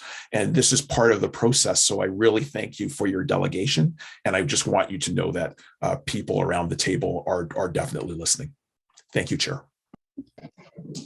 Thank you, Councillor King. Thank you, Ms. Morales, for being here today. So we had a bit of a change. Our next two speakers are not present. The next speaker was to be Ken Holmes. We have his submission. You can read it in the shared folder that we have access to, all of us. The speaker after that was Katie Burkholder with Alliance to End Homelessness, and Katie will also not be speaking this morning, unfortunately. So we would move on then, and sorry that I didn't preface it earlier, but we'll move on then to our 8th speaker, Elizabeth McAllister, with the Manor Park Community Association. Following Ms. McAllister, we're going to go to, in Councillor Terry's opening comments, he mentioned a 12:30 break. So we will do a break after Ms. McAllister, and then we'll come back, in which we will have Mary Wong, Laura Shantz, and Paul Goodkey. So Ms. McAllister, go ahead. Thank you, Councillor Moffat. Like others here today, we see challenges and opportunities in the new official plan. 3 issues are of importance to my community. First, protect the downtown core and urban neighborhood, interurban neighborhood communities from interprovincial truck traffic. Second, do not elevate Hemlock west of Saint Laurent as a minor corridor, or Saint Laurent as north of Hemlock as a corridor. And finally, we want to plan together with you for the future. Next slide. Manor Park community is in the interurban transect. It is a very mixed community with all types of housing, publicly, cooperatively, and privately owned. We are 4 kilometers away from any LRT station and not served by frequent transit service. A redevelopment plan for a 35-acre massive intensification project is already before the city, and it will protect deeply affordable housing for current residents. I will focus, next slide, please. I will focus on 3 of the 6 priorities our community had chosen to raise today. On protecting the downtown core and the interurban transit from interprovincial truck traffic, we ask that we make a small but potent 5-word edit shown in the next slide. Next slide, please. By adding an interurban transect to the relocation of interprovincial truck traffic away from the downtown core, we are protecting whole ranges of inner city communities that will be intensified. Spreading truck traffic from one intensified residential neighborhood to another does not solve the problem and creates new ones. In fact, both Mayor Watson and Pedro Jobin are publicly against the Kettle Island Bridge, often heard to be the crossing of choice, which is in Manor Park. This map, next map, please, next slide. This map is a beautiful map. It shows Manor Park as a contiguous wildlife corridor that runs from Beechwood National Cemetery to both rivers. This is quintessential Canada, and as a G7 capital, it is an important showcase for our heritage and for the ecosystem integrity, our natural assets. Overbuilt corridors along Beechwood and Hemlock would destroy these special features and create a barrier to this ecosystem. Slide 6, please. Despite the profound impact on streets with the evolving overlay of 150 meters, there is no objective criteria for main streets or minor corridors in the OP. We see Hemlock being designated a minor corridor, whereas Island Park, which experiences much of the same issues and leads to a bridge, is not. So we are uncomfortable with delegated authorities set out on this slide to allow staff to make these delegations without public oversight. Next slide, please. Hemlock and Beechwood are already over capacity. They are narrow and twisting streets serving too many uses, and safety issues abound. It hosts up to 500 to 800 cyclists a day, and it includes our primary school. Next slide, please. Next slide, please. Thanks. The Rockcliffe Park Residents Association and Manor Park requests that Hemlock Avenue not be elevated to a minor corridor. In the context of a 15-minute neighborhood and access to shops, Manor Park is well served in access to shops, medical, and other services on Beechwood, Saint Laurent, and Montreal Road, less than 20 minutes walk away, some much closer. This precludes the need for Hemlock to be designated as a minor corridor to allow commercial development. Next slide, please. A secondary plan could reflect our vision that Hemlock and Saint Laurent align with OP goals, such as active transportation, climate resilience, protecting green spaces and livability, and it could address increasing traffic and speeding, especially on Hemlock. Slide 9, please. Next slide. A picture, it's not the next slide. A picture is worth 1,000, Backley's and is worth 1,000 words. We request equally that North Saint Laurent not be designated as minor corridor. It does not connect with any other neighborhood. It has never been identified as a transit corridor or classified it as an interior road or a regional road. A residential 150 meter evolving overlay is just not suitable for a residential neighborhood. This is not Banker Bronson. Last slide. Manor Park will exceed expectations for intensification. And we can't forget, it is a means to achieve a more sustainable city. Intensification is not an end. Our residents are scared. That's the word I hear the most. Fearful of losing deeply affordable housing, of not being able to age in place. Many young people are afraid of losing their recent investments in homes and condos. All are fearful of losing our mature canopy. We urge you to plan with our community because quality intensification is possible. We support the FCA and community collective submissions. Please read the latter. It will help you. Thank you so much. Thank you so much, Ms. McAllister. We'll move to questions for you. We have a question from your councillor, Councillor King. Thank you, Chair, and thank you, Elizabeth, for the wonderful deputation that you provided on behalf of Manor Park and also for the work that you do. I'd like to acknowledge that.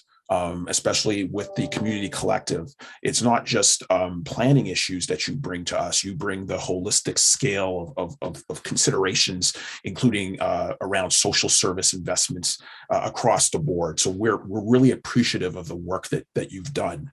And in that vein, it is important to really look at the wider spectrum. I know that often community associations are accused of simply being NIMBY. And I know that that's not the case, being a former community association president myself. Often what people are responding to is the pace of development, the type of development. So I was just wondering if you could briefly talk to that in the context of Hemlock and Saint Laurent, and what the potential of unmitigated types of development without proper planning and without proper community consultation looks like. Well, I would say that Manor Park is a very inclusive community, and we've worked very hard to, over the last 5 years, to bring a poverty reduction plan to our neighborhood. We have 37% child poverty in Manor Park. We have tried hard to have our parks updated, but we're told there's no money. We've tried hard to have dangerous intersections fixed, and we're told there's no money. So we're concerned that the plan will offer in very rapid intensification because it allows permission. It doesn't, we are not in charge, the city is not in charge of saying who can build where. This will be intensification done developer by developer, building by building. So without there being sort of a European approach of a city in charge of sort of designing what a community should look like, giving developers options for building materials, lampposts, how they treat sidewalks and so on, we're very concerned that we're going to have a mishmash of development, and one that, based on our experience, is not attentive to what is special about Manor Park, which is this mix of middle and upper class and people living in dire poverty. As Raz Chetty and Robert Putnam have strongly recommended, you need that mix. That is how children break the cycle of poverty. So we're very anxious to keep what you may think is the NIMBY part of our park, but those are the mentors, those are the soccer coaches, those are the hockey coaches. One of them got me out. I've been driving Syrian kids to hockey for 3 or 4 years now. And so have about 20 others. And we've had a leading COVID plan led by my sister organization, the Manor Park Community Council, that got our neighbors out, and many of whom have been shocked by the level of poverty in our ward. So with regard to Saint Laurent North and Hemlock, we're very worried that intensification as planned in those neighborhoods will start to crack this sense of community and the balance that we have between middle class and I should say middle income and lower income residents. It will be the beginning of what we are afraid of will be more isolation. In terms of Hemlock, we are worried that commercial buildings along that very strip of land where the buses compete with the cyclists, which compete with cars, and baby carriages on the sidewalks. And we have 2 bus stops now where literally mothers are let out on the street with their baby carriages on the street because there's no crosswalk and they have to go across. So adding more congestion to that street is very disconcerting, and more congestion would come from six-story houses and cars stopping and starting and people coming in and out of commercial buildings. It's already hard enough for the residents along that street to get in and out of their cars. Now we can see housing options that follow the 613 flat model, but we would not be welcoming 6 to 8 story buildings there. We just can't take that level of concentration there. Also, we would like to see more effective traffic safety and calming mechanisms there, improve bicycle lanes for the tens of thousands of cyclists that go up and down that street per year, and retention of the tree canopy and clear setbacks from the sidewalk that will ensure us the protection of existing mature trees. And the protection of this forest space, this beautiful green space, is part of our national heritage. Toronto talks about, in their OP, about protecting beauty. This is a beautiful area and they're called parks for a reason, Rockcliffe Park, Manor Park. During COVID, we had hundreds of people. I would have cars pull up in my driveway and I would welcome them and ask where they were from, constantly from other parts of the city, coming to walk on our safe streets under tree cover. As an environmentalist in my international development background, I've worked at the international level on environment, and I'm not convinced that allowing development that goes from, that will cut down, allow removal of our mature tree cover is environmentally sound decision. I feel like we're the lungs of the community. And furthermore, we don't talk often about, but a huge problem with this, or challenge of this plan will be the deconstruction and construction waste and the burden that places on our environment. And that is not even discussed in the garbage plan. That's a provincial responsibility, I am told. And yet other cities in Toronto have a plan to ensure better waste management in this deconstruction. On Saint Laurent, to answer specifically your question, Councillor King, Saint Laurent at that end is a very residential street. There are 7 small businesses. If we as a community had to choose where there would be more commercial, it would be on the other side of Saint Laurent, where there's already low story but considerable businesses that I can walk to in 5 minutes and I'm at the other end of the park. So we don't see the need to expand, and I could show you a picture. I wish I could. I took it out of my slideshow of what's planned now, which has been very high, originally 15-story to 10 stories. I think that's going down to 9 in a plan that's developed already before the city. I must say, with a developer with whom So just for clarity, Elizabeth, it's fair to say from your presentation that you are obviously against redesignation of the corridors, and that you would be for a secondary plan for the area that would allow for greater community input on changes that would occur. Yes, as long as it is feel like we are an equal partner with the city in deciding what the changes should be. We recognize our responsibilities as a park, as a community, to align with the official plan. And I think certainly we will be doing that thanks to the 35-acre development and another large development on its way.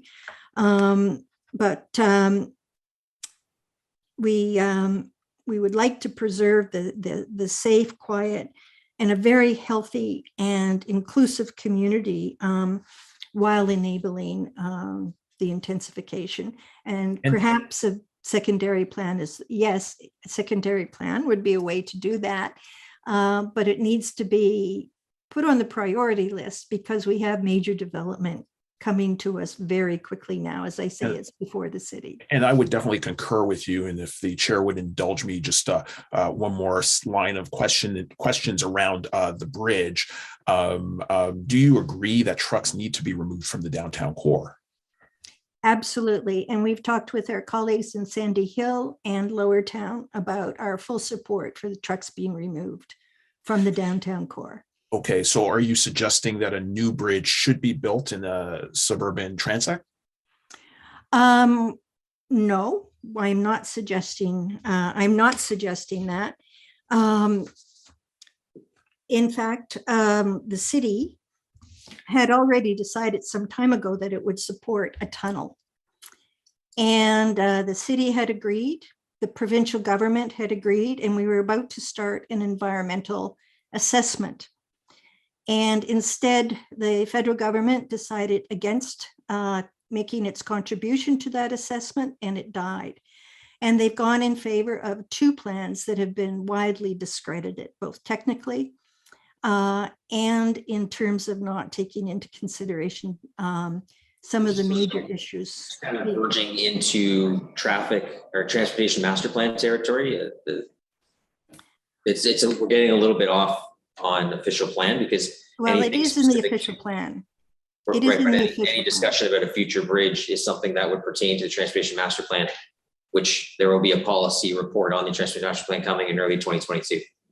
And it will be guided by the official plan, which is why we would like this small amendment, Chairman. Just trying to keep us on topic, and thank you. Well, thank Councilor you. King, anything else? No, thank you for the opportunity, Chair, to ask Elizabeth questions. I know she's the outgoing president of the Manor Park Association, so I just want to really say kudos for all the work that you've done and all the work, especially around COVID relief in our communities in conjunction with other community associations in the ward. So thank you so much, Chair. Thank you. All right, thank you. Councillor Chimney had his hand up, but did I touch on your? You're reading my mind, co-chair. I was just actually going to point that out, so thank you. That's what I do. I saw your hand go up. I'm like, I'm just going to say what he's going to say. Okay, so thank you. It's 12:44 now. We did promise we take a break at 12:30. Ralston removed that ability for us, so we're just going to keep going right through. No, I'm just joking. So we're going to take a break. We can come back at 1:10. So back at 1:10 with Mary Wong, followed by Laura Shantz and Paul Goodkey.